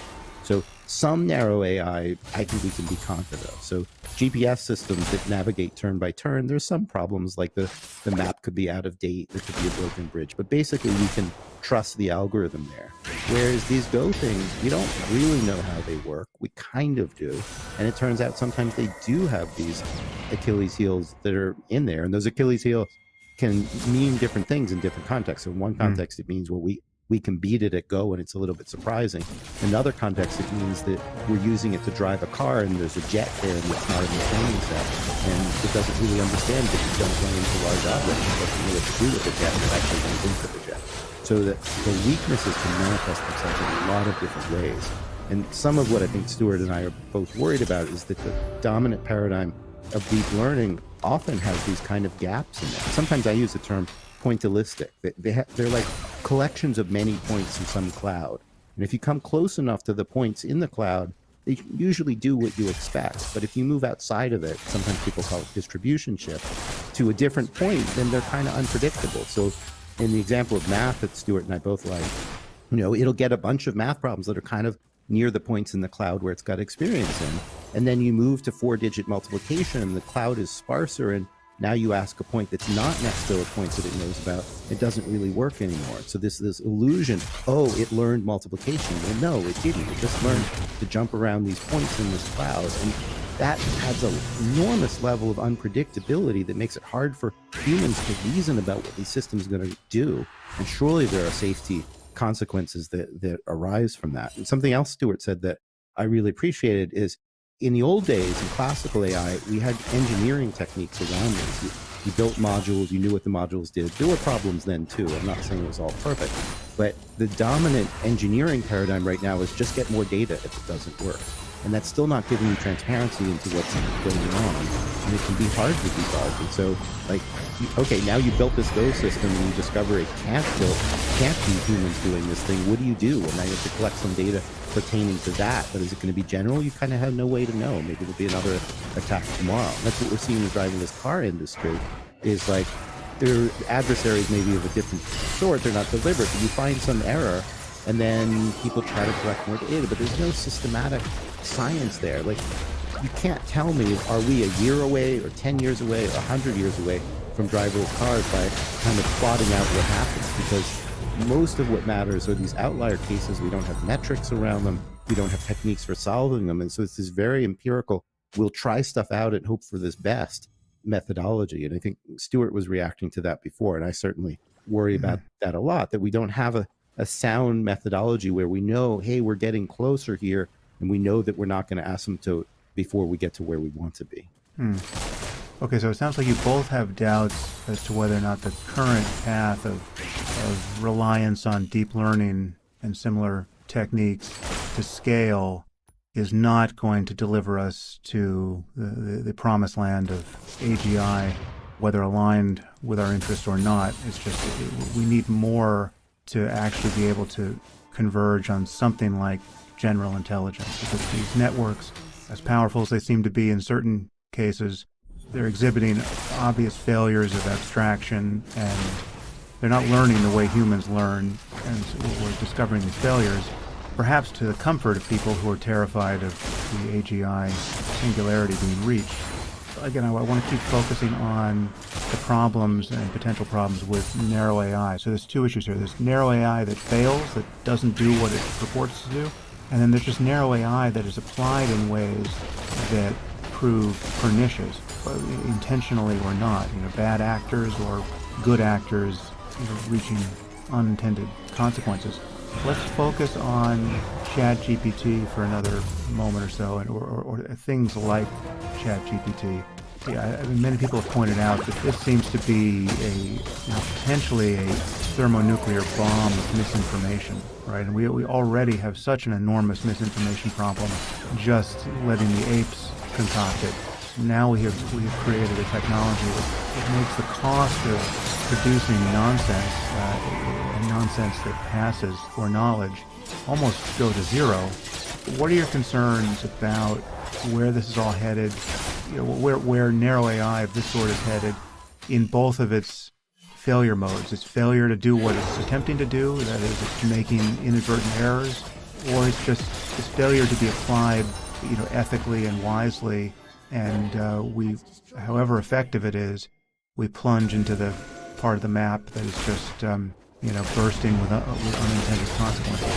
Yeah, I find all of this terrifying. It may be worth speaking for a second just to separate out two different problems and trying to think about it. So one problem is that these systems hallucinate. Even if you give them clean data, they don't keep track of things like the relations between subjects and predicates or entities and their properties. And so they can just make stuff up. So an example of this is a system can say that Elon Musk died in a car crash in 2018. That's a real error from a system called Galactica. And that's contradicted by the data in the training set. It's contradicted by things you could look up in the world. And so that's a problem where these systems hallucinate. Then there's a second problem, which is that bad actors can induce them to make as many copies or variants, really, of any specific misinformation that they might want. So if you want a QAnon perspective on the January 6th events, well, you can just have the system make that. And you can have it make 100 versions of it. If you want to make up propaganda about COVID and vaccines, you can make up 100 versions, each mentioning studies in Lancet and JAMA with data and so forth. All of the data made up, studies not real. And so for a bad actor, it's kind of a dream come true. So there's two different problems there. On the first problem, I think the worst consequence is that these chat-style search engines are going to make up medical advice. People are going to take that medical advice and they're going to get hurt. On the second one, I think what's going to get hurt is democracy, because the result is going to be there's so much misinformation, nobody's going to trust anything. And if people don't trust that there's some common ground, I don't think democracy works. And so I think there's a real danger to our social fabric there. So both of these issues really matter. And it comes down to, in the end, that if you have systems that approximate the world, but have no real representation of the world at all, they can't validate what they're saying. So they can be abused, they can make mistakes. It's not a great basis, I think, for AI. It's certainly not what I had hoped for. Stuart? So I think I have a number of points, but I just wanted to sort of go back to something you were saying earlier about the fact that the current paradigm may not lead to a promised land. And I think that's true. I think some of the properties of ChatGPT have made me less confident about that claim, because it's an empirical claim. As I said, this, sufficiently large circuits with sufficient recurrent connections can implement Turing machines and can learn these higher level, more expressive representations and build interpreters for them. They can emulate them. They don't really learn them. Well, no, they can do that, right? I mean, think about your laptop. Your laptop is a circuit, but it's a circuit that supports these higher level abstractions. Your brain is a circuit. That's right. It's a question of representation versus learning. Right, a circuit that supports that. So it can learn those internal structures which support representations that are more expressive and can then learn in those more expressive representations. So theoretically, it's possible that this can happen. Well, but what we always see in reality is your example before about the 4-digit arithmetic. Like, the systems don't, in fact, converge on the sufficiently expressive representations. They just always converge on these things that are more like masses of conjunctions of different cases, and they leave stuff out. So I'm not saying no learning system could do that, but these learning systems don't. Well, we don't know that, right? We see some failures, but we also see some remarkably capable behaviors that are quite hard to explain as just sort of stitching together bits of text from the training set. I mean, I think we're going to disagree there. It's up to Sam how far he wants us to go down that rabbit hole. Well, actually, so let's just spell out the point that's being made. I also don't want to lose Stuart's reaction to these general concerns about narrow AI, but I think this is an interesting point intellectually. So, yes, there's some failure to use symbols or to recognize symbols or to generalize, and it's easy to say things like, here's a system that is playing Go better than any person, but it doesn't know what Go is, or it doesn't know there's anything beyond this grid. It doesn't recognize the groups or pieces, etc. But on some level, the same can be said about the subsystems of the human mind, right? I mean, like, yes, we use symbols, but the level at which symbol use is instantiated in us, in our brains, is not itself symbolic, right? I mean, there is a reduction to some piecemeal architecture. I mean, there's just atoms in here, right? And at the bottom is just atoms. The same is true of a laptop. There's nothing magical about having a meat-based computer. In the case of your laptop, if you want to talk about something like, I don't know, the folder structure in which you store your files, it actually grounds out. And computer scientists can walk you through the steps. We could do it here if you really wanted to, of how you get from a set of bits to a hierarchical directory structure. And that hierarchical directory structure can then be computed over. So you can, for example, move a subfolder to inside of another subfolder, and we all know the algorithms for how to do that. But the point is that the computer has essentially a model of something, and it manipulates that model. So it's a model of where these files are, or representation might be a better word in that case. Humans have models of the world. So I have a model of the key people that I'm talking to, and their backgrounds and their beliefs and desires to some extent. It's going to be imperfect, but I have such a model. And what I would argue is that a system like ChatGPT doesn't really have that. And in any case, even if you could convince me that it does, which would be a long uphill battle, we certainly don't have access to it so that we can use it in reliable ways in downstream computation. The output of it is a string, whereas in the case of my laptop, we have very rich representations.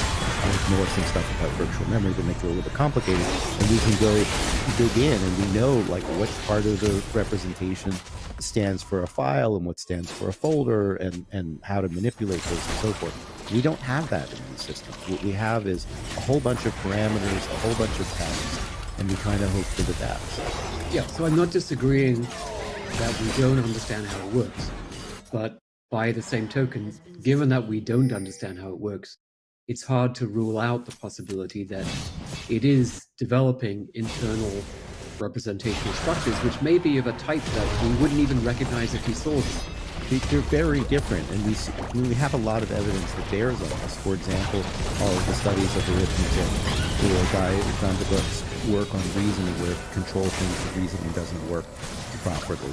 In any domain where we can look, or math problems, anything like that, we always see spotty performance. We always see hallucinations. They always point to there not being a deep, rich, underlying representation of any phenomena that we're talking about. So from my mind, yes, you can say there are representations there, but they're not like world models. They're not world models that can be reliably interrogated and acted on. And we just see that over and over again. Okay, I think we're going to just agree to disagree on that. But the point I wanted to make was that, if Gary and I are right, and we're really concerned about the existential risk from AGI, we should just keep our mouths shut, right? We should let the world continue along this line of building bigger and bigger deep circuits. Well, yeah, I think that's the really interesting question. I wanted your take on, Stuart, and it goes back to the word Sam used about promised land. And the question is AGI actually the promised land we want to get to?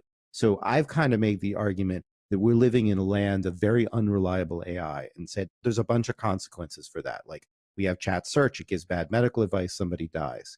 And so I have generally made the argument, but I'm really interested in Stuart's take on this, that we should get to more reliable AI where it's transparent, it's interpretable, it kind of does the things that we expect. So if it does we ask it to do 4-digit arithmetic, it's going to do that, which is kind of the classical computer programming paradigm where you have subroutines or functions and they do what you want to do.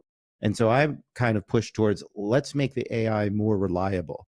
And there is some sense in which that is more trustworthy, right? You know that's going to do this computation. But there's also a sense in which maybe things go off the rail at that point that I think Stuart is interested in. So Stuart might make the argument, let's not even get to AGI. I'm like, hey, we're in this lousy point with this unreliable AI. Surely it must be better if we get to reliable AI. But Stuart, I think, sees somewhere along the way where we get to a transition where, yes, it reliably does its computations, but also it poses a new set of risks. Is that right, Stuart? And do you want to spell that out? I mean, if we believe that building bigger and bigger circuits isn't going to work, and instead we push resources into, let's say, methods based on probabilistic programming, which is a symbolic kind of representation language that includes probability theory, so it can handle uncertainty, it can do learning, it can do all these things. But there's still a number of restrictions on our ability to use probabilistic programming to achieve AGI. But suppose we say, okay, fine, well, we're going to put a ton of resources into this much more engineering-based, semantically rigorous component composition kind of technological approach. And if we succeed, right? We still face this problem that now you've built a system that's actually more powerful than the human race. How do you have power over it? And so I think the reason to just keep quiet would be give us more time to solve the control problem before we make the final push towards AGI. Against that, and if I'm being intellectually honest here, I don't know the right answer there. So I think we can, for the rest of our conversation, take probabilistic programming as kind of standing for the kinds of things that might produce more reliable systems like I'm talking about. There are other possibilities there, but it's fine for present purposes. The question is, if we could get to a land of probabilistic programming that at least is transparent, it generally does the things we expect it to do, is that better or worse than the current regime? And Stewart is making the argument that we don't know how to control that either. I mean, I'm not sure we know how to control what we've got now, but that's an interesting question. Yeah. So let me give you an example. Let me give you a simple example of systems that are doing exactly what they were designed to do and having disastrous consequences. And those the recommender system algorithm. So in social media, let's take YouTube, for example. When you watch a video in YouTube, it loads up another video for you to watch next. How does it choose that? Well, that's a learning algorithm, and it's watched the behavior of millions and millions of YouTube users and which videos they watch when they're suggested and which videos they ignore or watch a different video or even check out of YouTube altogether. And those learning algorithms are designed to optimize engagement, right? How much time you spend on the platform, how many videos you watch, how many ads you click on, and so on. And they're very good at that. So it's not that they have unpredictable failures, like they sort of get it wrong all the time. And they don't really have to be perfect anyway, right? They just have to be, considerably better than just loading up a random video. And the problem is that they're very good at doing that. But that goal of engagement is not aligned with the interests of the users. And the way the algorithms have found to maximize engagement is not just to pick the right next video, but actually to pick a whole sequence of videos that will turn you into a more predictable victim. And so they're literally brainwashing people so that once they're brainwashed, the system is going to be more successful at keeping them on the platform. I completely agree. They're like drug dealers. And so this is the problem, right? That if we made that system much better, maybe using probabilistic programming, if that system understood that people exist and they have political opinions, if the system understood the content of the video, then they will be much, much more effective at this brainwashing task that they've been set by the social media companies. And that would be disastrous, right? It wouldn't be a promised land, it would be a disaster. So, Stuart, I agree with that example in its entirety. And I think the question is what lessons we draw from it. So I think that has happened in the real world. It doesn't matter that they're not optimal at it. They're pretty good and they've done a lot of harm. And those algorithms we do actually largely understand. So I accept that example. It seems to me like if you have AGI, it can certainly be used to good purposes or bad purposes. That's a great example where it's to the good of the owner of some technology and the bad of society. I could envision an approach to that, and I'm curious what you think about it. And it doesn't really matter whether you have decent AI or great AI in the sense of being able to do what it's told to do. There's already a problem now.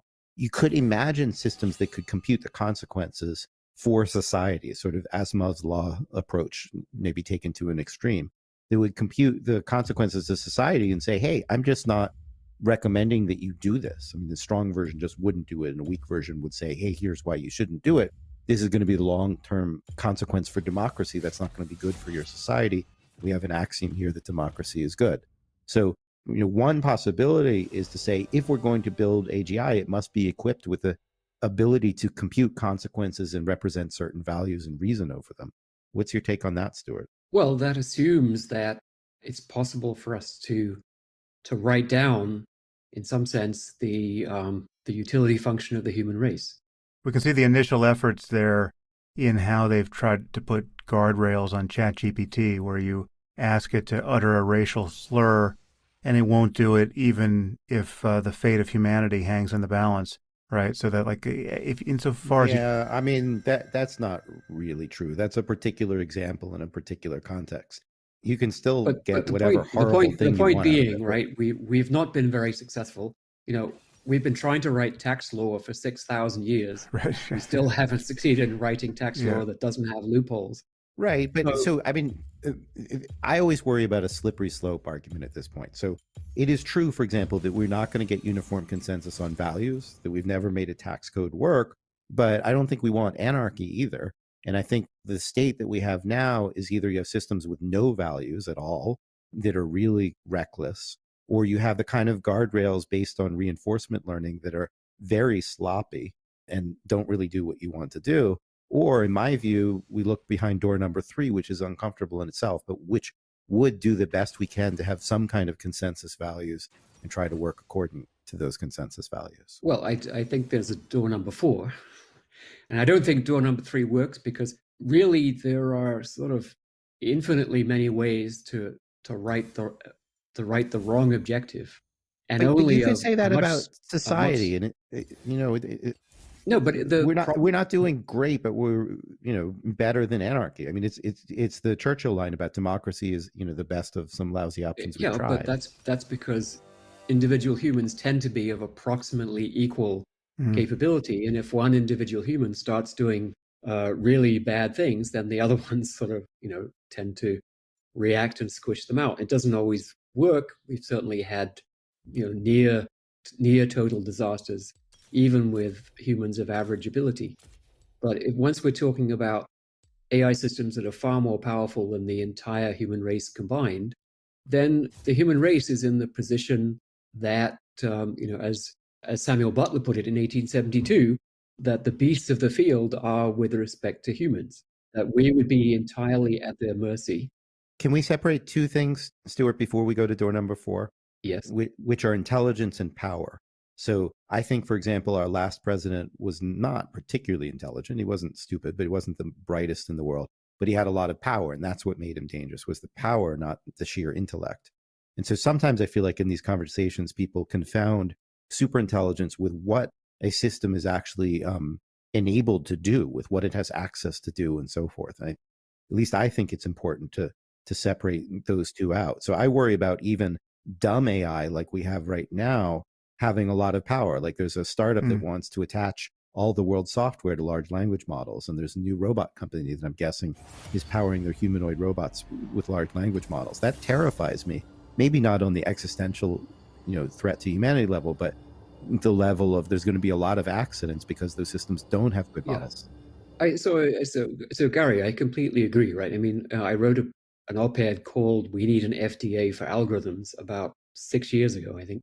No, I need to read it. So, sorry, Stuart. I think we should hold the conversation on AGI for a moment yet, but I would just point out that separation of concepts, intelligence and power, might only run in one direction, which is to say that yes, for narrow AI, you can have it become powerful or not, depending on how it's hooked up to the rest of the world. But for true AGI that is superhuman, one could wonder whether or not intelligence of that sort can be constrained. I mean, then you're in relationship to this thing that, are you sufficiently smart to keep this thing that is much smarter than you from doing whatever it intends to do? One could wonder. I've never seen an argument that compels me to think that that's not possible. I mean, like Go programs have gotten much smarter, but they haven't taken more power over the world. No, but but they're not general. That's honestly, Gary, that's a ridiculous example, right? So suppose you're a gorilla. Wait, right? Stuart. You're a gorilla, but before we plunge in, I want to get there. I just don't want to. I want to extract whatever lessons we can over this recent development in narrow AI, and then I promise you we're going to be able to fight about AGI in a mere matter of minutes. But all right, Stuart. So we have got a few files open here. I just want to acknowledge them. One is you suggested that if, in fact, you think that this path of throwing more and more resources into deep learning is going to be a dead end with respect to AGI, and you're worried about AGI, maybe it's ethical to simply keep your mouth shut or even cheerlead for the promise of deep learning so as to stymie the whole field for another generation while we figure out the control problem. Did I read you correctly there when you... I think that's a possible argument that has occurred to me and people have put it to me as well. Okay. It's a difficult question. I think it's hard to rule out the possibility that the present direction will eventually pan out, but it would pan out in a much worse way because it would lead Right. to systems that were extremely powerful, but whose operation we completely didn't understand. Right. Where we have no way of specifying objectives to them or even finding out what objectives they're actually trying to pursue because we can't look inside. We don't even understand their principles of operation. So okay, so let's table that for a moment. We're gonna talk about AGI, but on this issue of narrow AI getting more and more powerful, especially I'm especially concerned, and I know Gary is, about the information space. And again, because I just view what ordinary engagement with social media is doing to us as more or less entirely malignant. And the algorithms, as simple as they are and as diabolically effective as they are, have already proven sufficient to test the very fabric of society and the long-term prospects of democracy. But there are other elements here. So, for instance, the algorithm is effective and employed in the context of what I would consider the perverse incentives of the business model of the internet. The fact that everything is based on ads, which gives the logic of endlessly gaming people's attention. If we solve that problem, right? If we decided, okay, it's the ad-based model that's pernicious here, would the problem of the very narrow problem you pointed to, with YouTube algorithms, say, would that go away, or are you still just as worried by some new rationale about that problem? My view, and then Stuart can jump in with his. My view is that the problems around information space and social media are not going away anytime soon, that we need to build new technologies to detect misinformation. We need to build new regulations to make a cost for producing it in a wholesale way. And then there's this whole other question, which is like, right now, maybe Stuart and I could actually agree that we have this sort of mediocre AI, can't fully be counted on, has a whole set of problems that goes with it. And then really the question is, there's a different set of problems if you get to an AI that could, for example, say for itself, I don't really want to be part of your algorithm because your algorithm is going to have these problems. Like, that opens a whole new can of worms. I think Stuart is terrified about them, and I'm not so sure as to not be worried about them.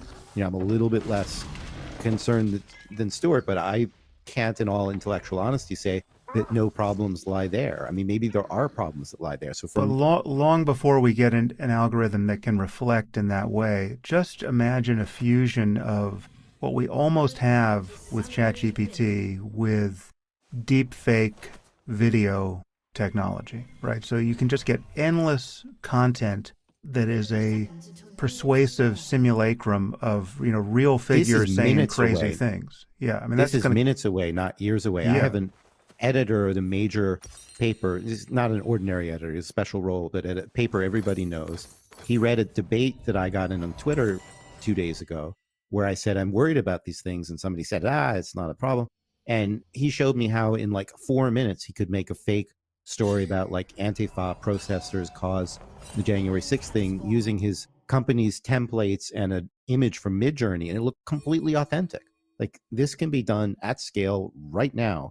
There are dissemination questions, but we know that, for example, Russia has used armies of troll farms and lots of iPhones and fake accounts and stuff like that. So this is like an imminent problem. It will affect the 2020 election. It's a past problem, right? It's an ongoing problem. It is here. It's already happened many times. In fact, if you go on Google News and look at the fact check section, just in the last day, there have been faked videos of President Biden saying that all 20 to 22-year-olds in the United States will be drafted to fight in the war. Oh my God. This is just here now, and it's a question of scope and spread and regulation. This doesn't require really further advances in AI. What we have now is already sufficient to cause this problem, and is. And it's going. I think Sam's point is it's going to explode as the capabilities of these tools and their availability increase. Absolutely. So I would completely agree. I think, I don't want to give the impression that I only care about extinction risk and none of this other stuff matters. I spend a ton of time actually working on use of autonomous weapons, which again, already exist, despite the Russian ambassador's claim that it was all science fiction and won't even be an issue for another 25 years. Yeah, it's just nonsense. As he was saying that, there was a Turkish company that was getting ready to announce a drone capable of fully autonomous hits on human targets. So I think the solution here, and I have a subgroup within my center at Berkeley that is specifically working on this, headed by Jonathan Stray. The solution is very complicated. It's an institutional solution. It probably involves setting up some sort of third-party infrastructure, much as in real estate there's a whole bunch of third parties like title insurance, land registry, notaries, who exist to make sure that there's enough truth in the real estate world that it functions as a market.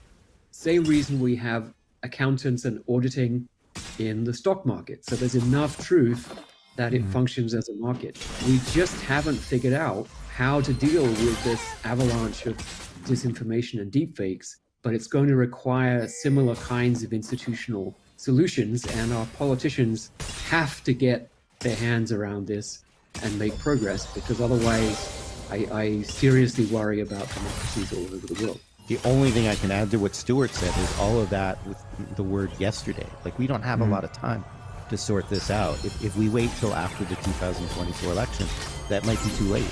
We really need to move on this. I have to think the business model of the internet has something to do with this, because if there was no money to be made by gaming people's attention with misinformation, it's not to say it would never happen, but the incentive would evaporate, right? And I mean, there's a reason why this doesn't happen on Netflix, right?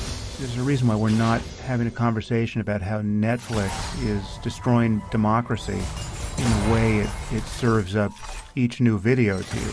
And it's because there's no incentive. I mean, I guess they've been threatening to move to ads in certain markets, maybe they have done, so this could go away eventually. But heretofore, there's been no incentive for Netflix to try to figure out. I mean, they're trying to keep you on the platform because they want you not to churn. They want you to end every day feeling like Netflix is an integral part of your life. But there is no incentive. They want you to binge watch for 38 hours straight. Exactly, yeah. They're not entirely innocent in this. No, yeah. So it's not having the effect of giving them a rationale to serve you up insane confections of pseudoscience and overt lies so that someone else can drag your attention for moments or hours, because it's their business model, because they've sold them the right to do that on their platform. It's not entirely an internet phenomena in the sense that, like, Fox News also has a kind of engagement model that does center around, in my view, maybe I get sued for this, but center around misinformation. So, for example, we know that executives there were not all on board for the big lie about the election, but they thought that maybe it was good for ratings or something like that. Yeah, I mean, you can look at the Weekly World News, right? That was right, and go back to yellow journalism in the 1890s. Ordinary print outlet, which every week would tell you that the creatures of hell have been photographed emerging from cracks in the streets of Los Angeles, and you name it, right? Right. So what happened historically, the last time we were this bad off was the 1890s with yellow journalism first and all of that. And that's when people started doing fact-checking more. And we might need to revert to that to solve this. We might need to have a lot more fact-checking, a lot more curation, rather than just random stuff that goes up on the feed and is not in any way fact-checked. That might be the only answer here. They're probably taking it, not saying, okay, Facebook has to fact check all the stuff, or Google has to fact check all the stuff, but Facebook has to make available filters where I can say, okay, I don't want stuff in my newsfeed that hasn't passed some basic standard of accountability and accuracy.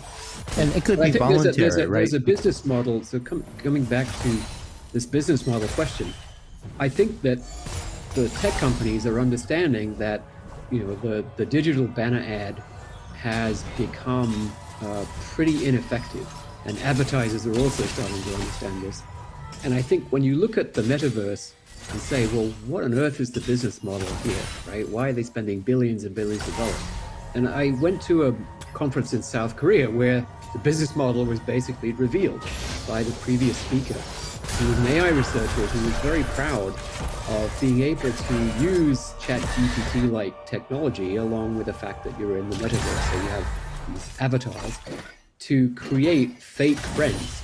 So these are people who, or they're avatars who appear to be avatars of real humans who spend weeks and weeks becoming your friend, learning about your family, telling you about their family, blah, blah, blah, and then casually will drop into the conversation that they just got a new BMW, or they really love Rolex watch, blah, blah, blah, right? So the digital banner ad is replaced by the ChatGPT-driven fake human in the metaverse, and goes from 30 milliseconds of trying to convince you to buy something to 6 weeks, right? That's the business model of the metaverse. And this would be, this would be far more effective, far more insidious and destructive. Although, what we have now. When you think about it, it's what happen. It's what people do to one another anyway. I mean, there's like product placement in relationships. There's a little bit of that, but they're really expensive, right? Yeah. I mean, an influencer on YouTube, you have to pay them tens of thousands of dollars, to get 10, 20 seconds of product placement out of them. But these are quasi-humans who, they cost pennies to run, and they can take up hours and hours and hours of somebody's time. And interestingly, the European Union, the AI Act, has a strict ban on the impersonation of human beings. So you always have a right to know if you're interacting with a real person or with a machine. And I think this is something that will be extremely important. It sounds like, yeah, okay, it's not a big risk right now, but I think it's going to become an absolute linchpin of human freedom in the coming decades. Do you think it's going to be a story of AI to the rescue here, where the only way we can detect deep fakes and other sources of misinformation in the future will be to have sufficiently robust AI that can go to war against the other AIs that are creating all the misinformation? I think it's a useful tool, but I think what we need actually is provenance. So a video, for example, that's generated by a video camera is watermarked and time-stamped and location coded.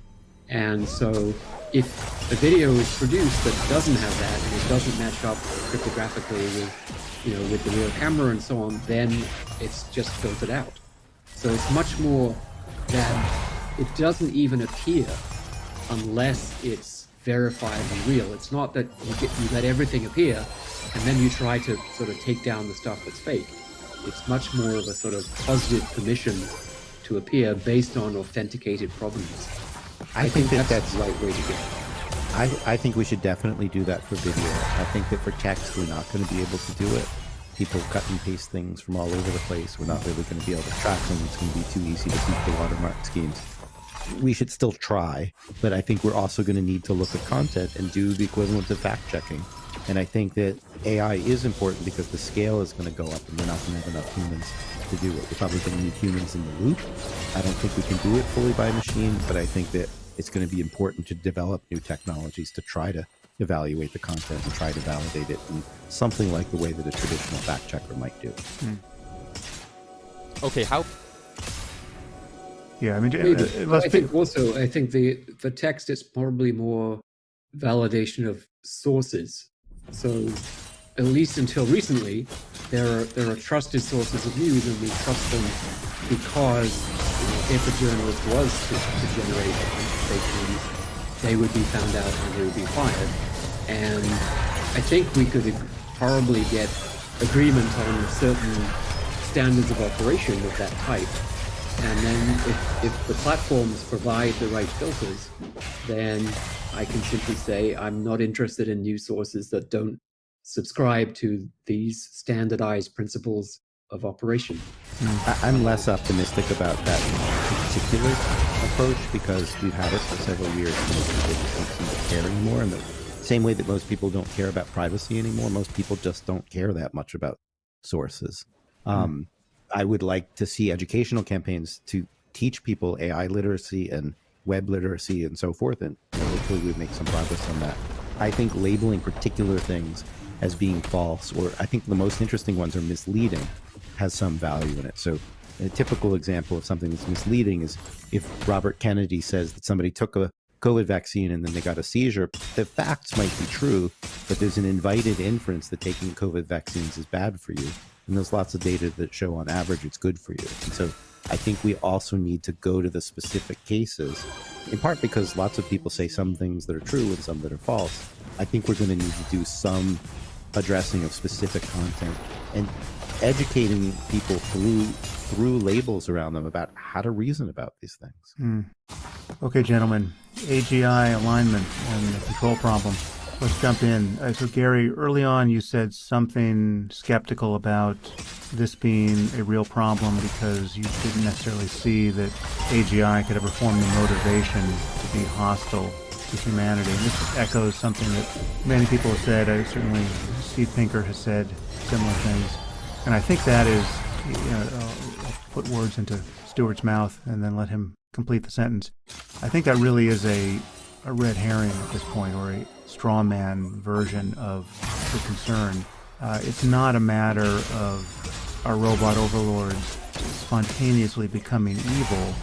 It's a story of what mismatches in competence and in power can produce in the absence of perfect alignment, in the absence of that ever-increasing competence. I mean, now we're talking about a situation where presumably the machines are building the next generation of even better machines.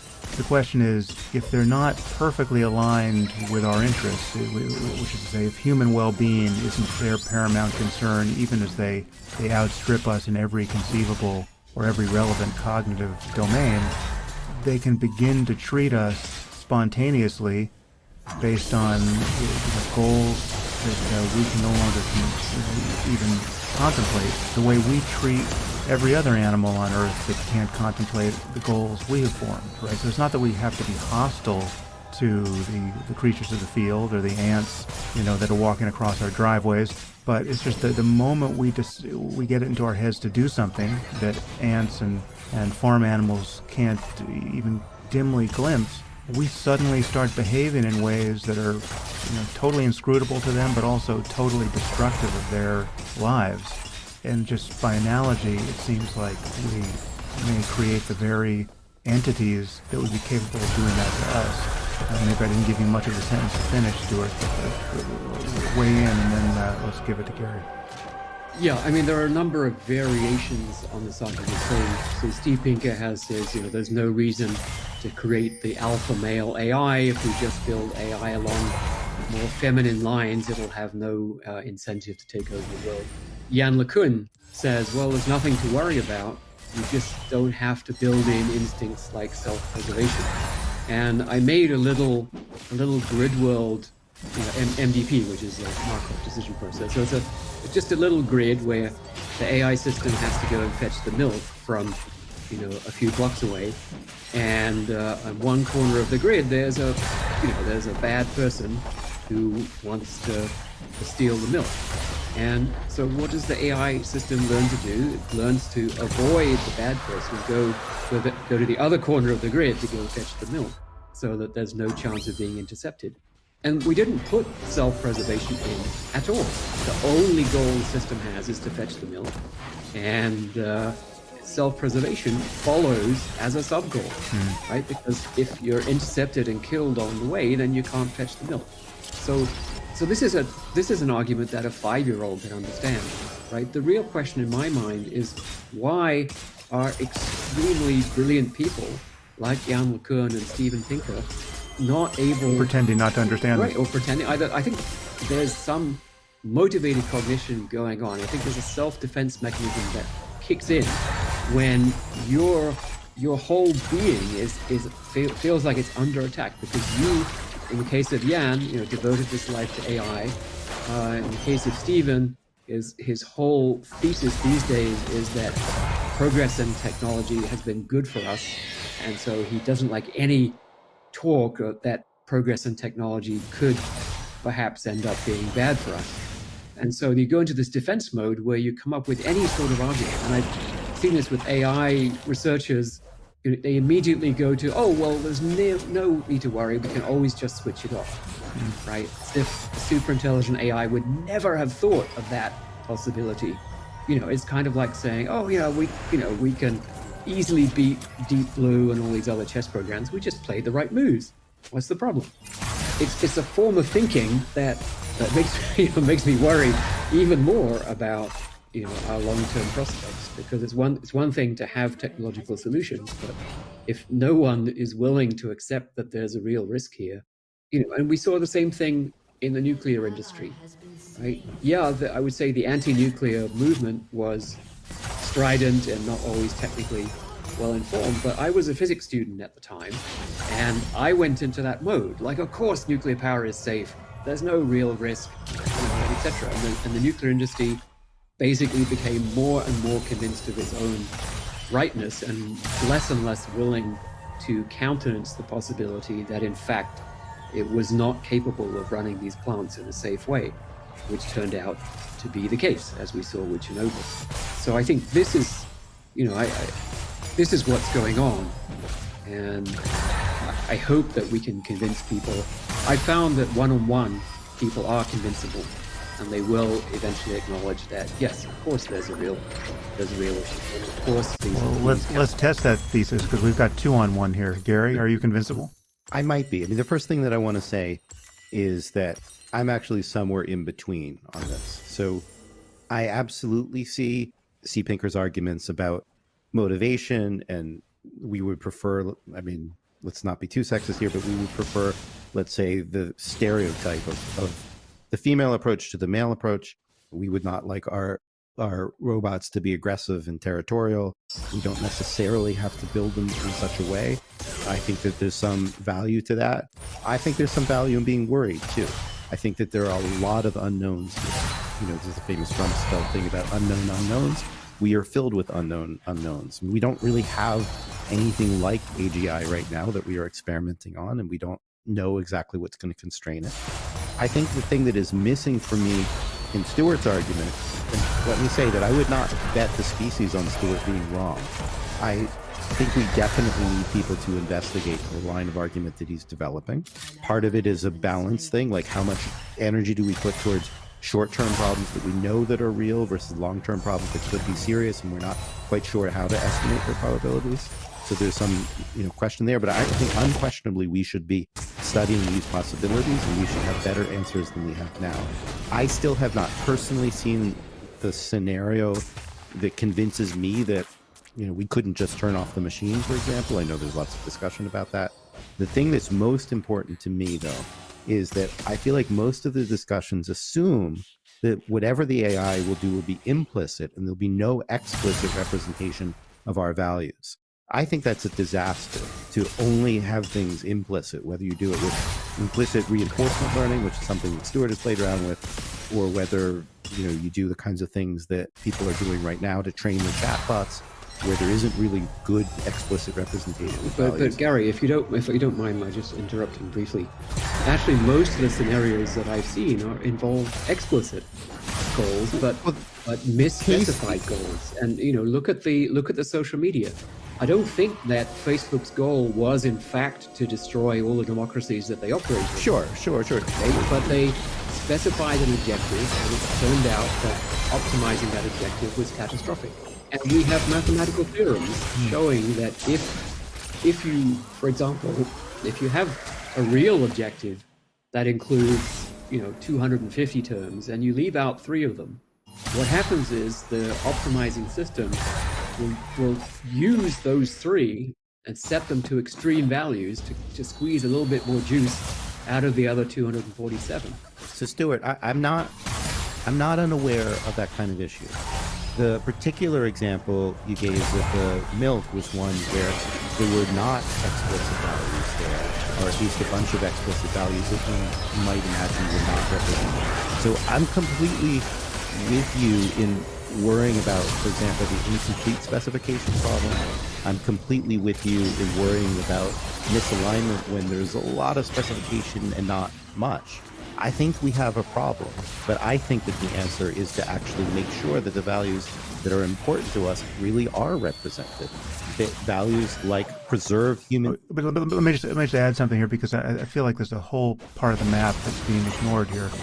The line you're arguing doesn't seem to take intelligence, general intelligence, seriously, and disparities of intelligence seriously. So I don't even think I'm getting to stuff the argument. Well, no, but let's just add this piece here. So there's the possibility that as intelligence grows, in every case in which we're familiar, that is our own, we know that new goals and priorities and values emerge, right? So you just take our own relationship to evolution. I mean, we have not evolved to have conversations like this. We've evolved just to spawn and to survive long enough, perhaps, to help our progeny spawn. And that's it. And that's the algorithm we're running. We're just trying to get our genes into the next generation. And yet we've done all this other stuff, some of which seems quite antithetical to our actual encoded values. And who knows, a century hence, what we will value that we don't even know about now, right? So there's this exploration in the space of cognition that intelligence allows for, and what we're now talking about is being in relationship to truly intelligent entities, right? Not just things that are passing the Turing test, but things that actually can form new goals and have new values. And so just add that to what you're envisioning, and then run your argument. So I think a critical question is the extent to which we can lock down values in those systems. If we really cannot lock down any values, any set of core values, then I think we do have a problem.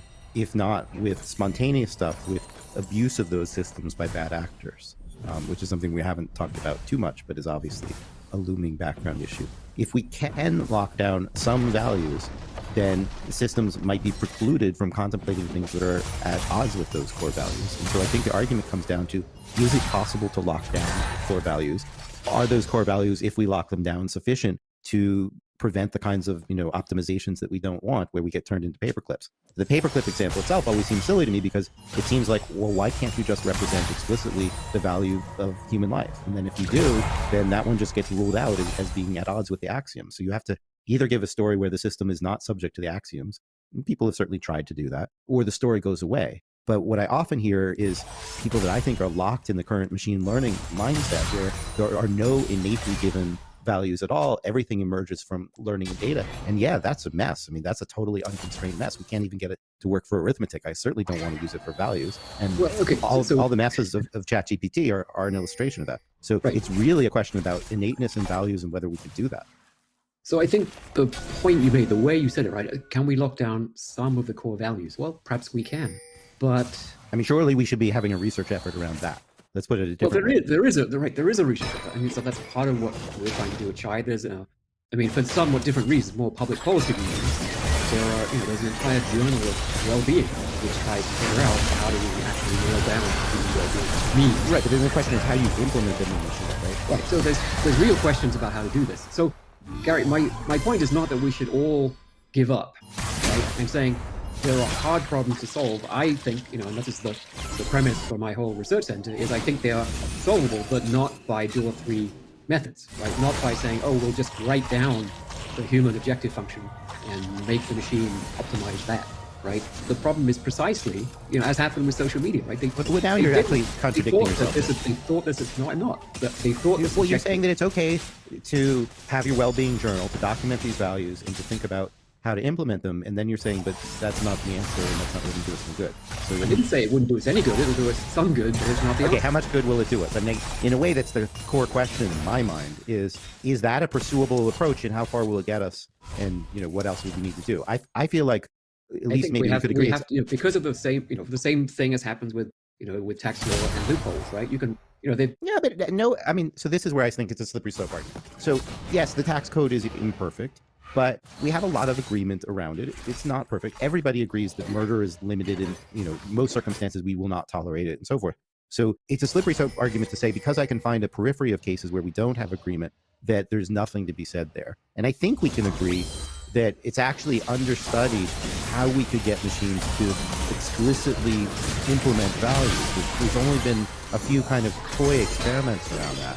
And it's understudied, just like I think inverse reinforcement learning is understudied. Like there's a whole suite of things that ought to be studied. And I think that the explicit representation of values and reasoning over moral axioms and so forth just isn't getting enough attention in the AI world right now because it doesn't fit neatly into the machine learning paradigm. But in my view, it is one of the more promising things to consider. Well, so don't forget, although I think within even the deep learning community, in terms of how you would get to AGI, a lot of people say with some type of deep reinforcement learning, right? Which is precisely where you encode what you want the objective to be as a reward function, and then off you go to the races. Yeah, but it's not part of like a reasoning system where a system computes consequences of actions in real time. It's a kind of offline thing where you tune a bunch of weights, and I think there's an important difference between them. AlphaGo is an example of deep reinforcement learning, and it certainly is computing the consequences of actions in real time.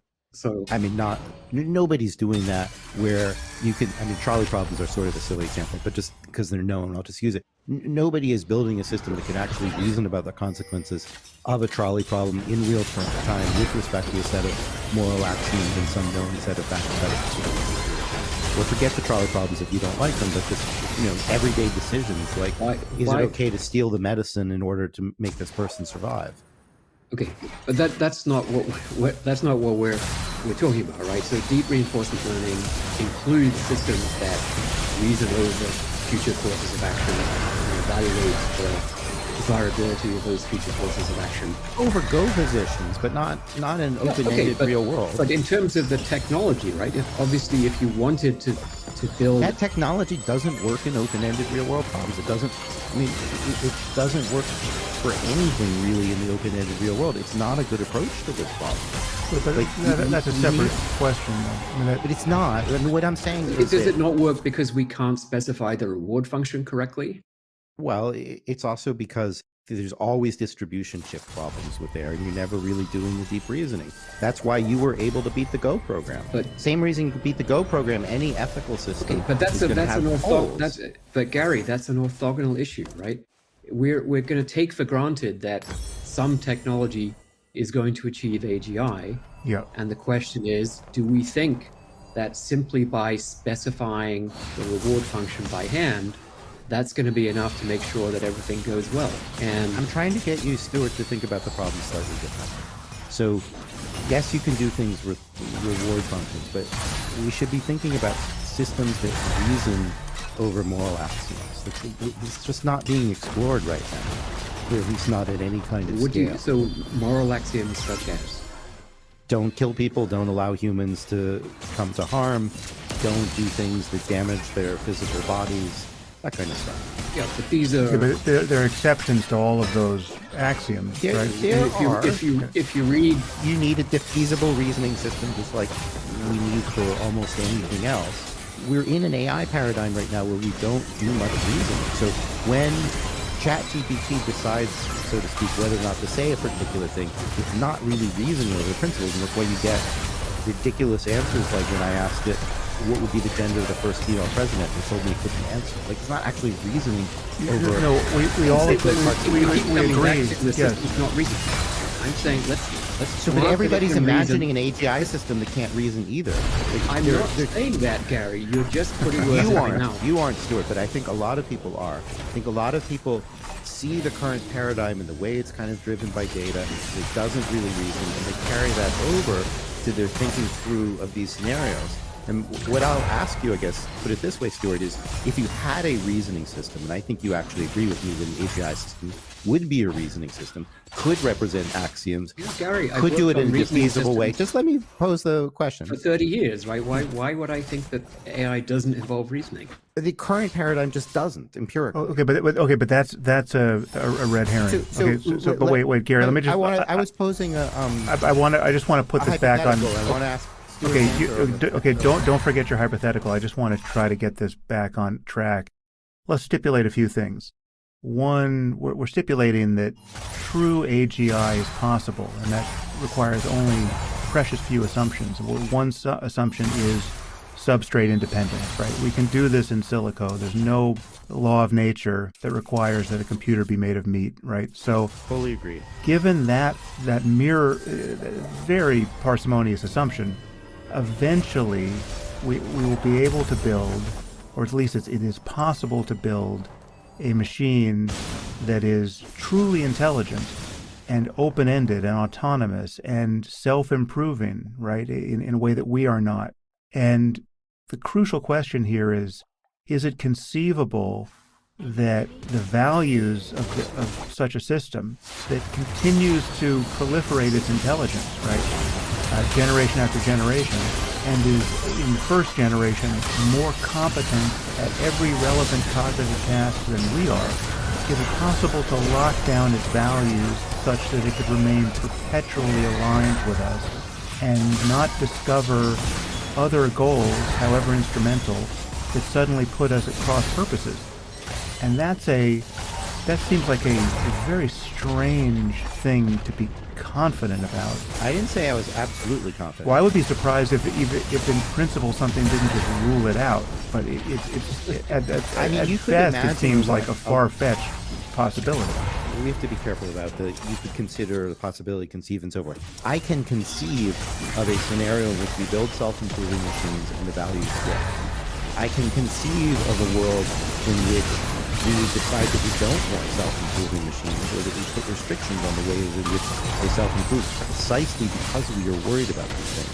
One thing that I cannot conceive of is a truly general intelligent system that could not represent values, could not reason about values, and actually would turn us into paperclips. Like, that particular example seems to me to be insane, because unless you can give me an argument that it would abandon the values that we put in, a real AGI system would, among its other talents, be able to reason over values, recognize the set of values.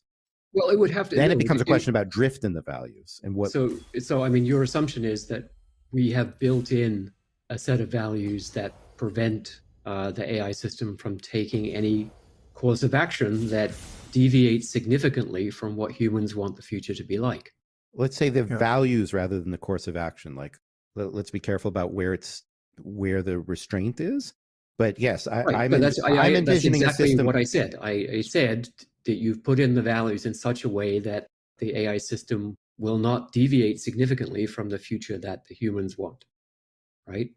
Won't deviate from those values. Yeah. I mean, I don't know if we're quibbling over something important or not. Oh, I didn't. No, you're misunderstanding what I'm saying. I'm talking about if we put in slightly wrong values, or if we leave out some part of what humans want the future to be like, and I think we don't really know very well what that is. But if we get it wrong, or if we leave a piece out, then the system will take courses of action that deviate significantly from what the future that we want. Absolutely see that risk. And we won't be able to do anything about it. So door 4 is simply design the AI systems in a different way that does not assume that upfront we have fixed the objective of the machine, but instead allow the machine to be explicitly uncertain about the objectives of these humans that it's supposed to be pursuing. And that gives you a lot more robustness. Let me try to give you an analogy. So suppose I want a car to follow a white line, for 5 miles down a straight road, right? Now I could try to line it up absolutely perfectly and not have a steering wheel, and then set it going and hope that it'll just follow that line because I've set it up so perfectly. Or I could put a steering wheel in so that as it deviates, it corrects and it'll carry on, right? And it seems to me that what you're proposing is the former, right? That we just get the values right and then everything will be fine. And I'm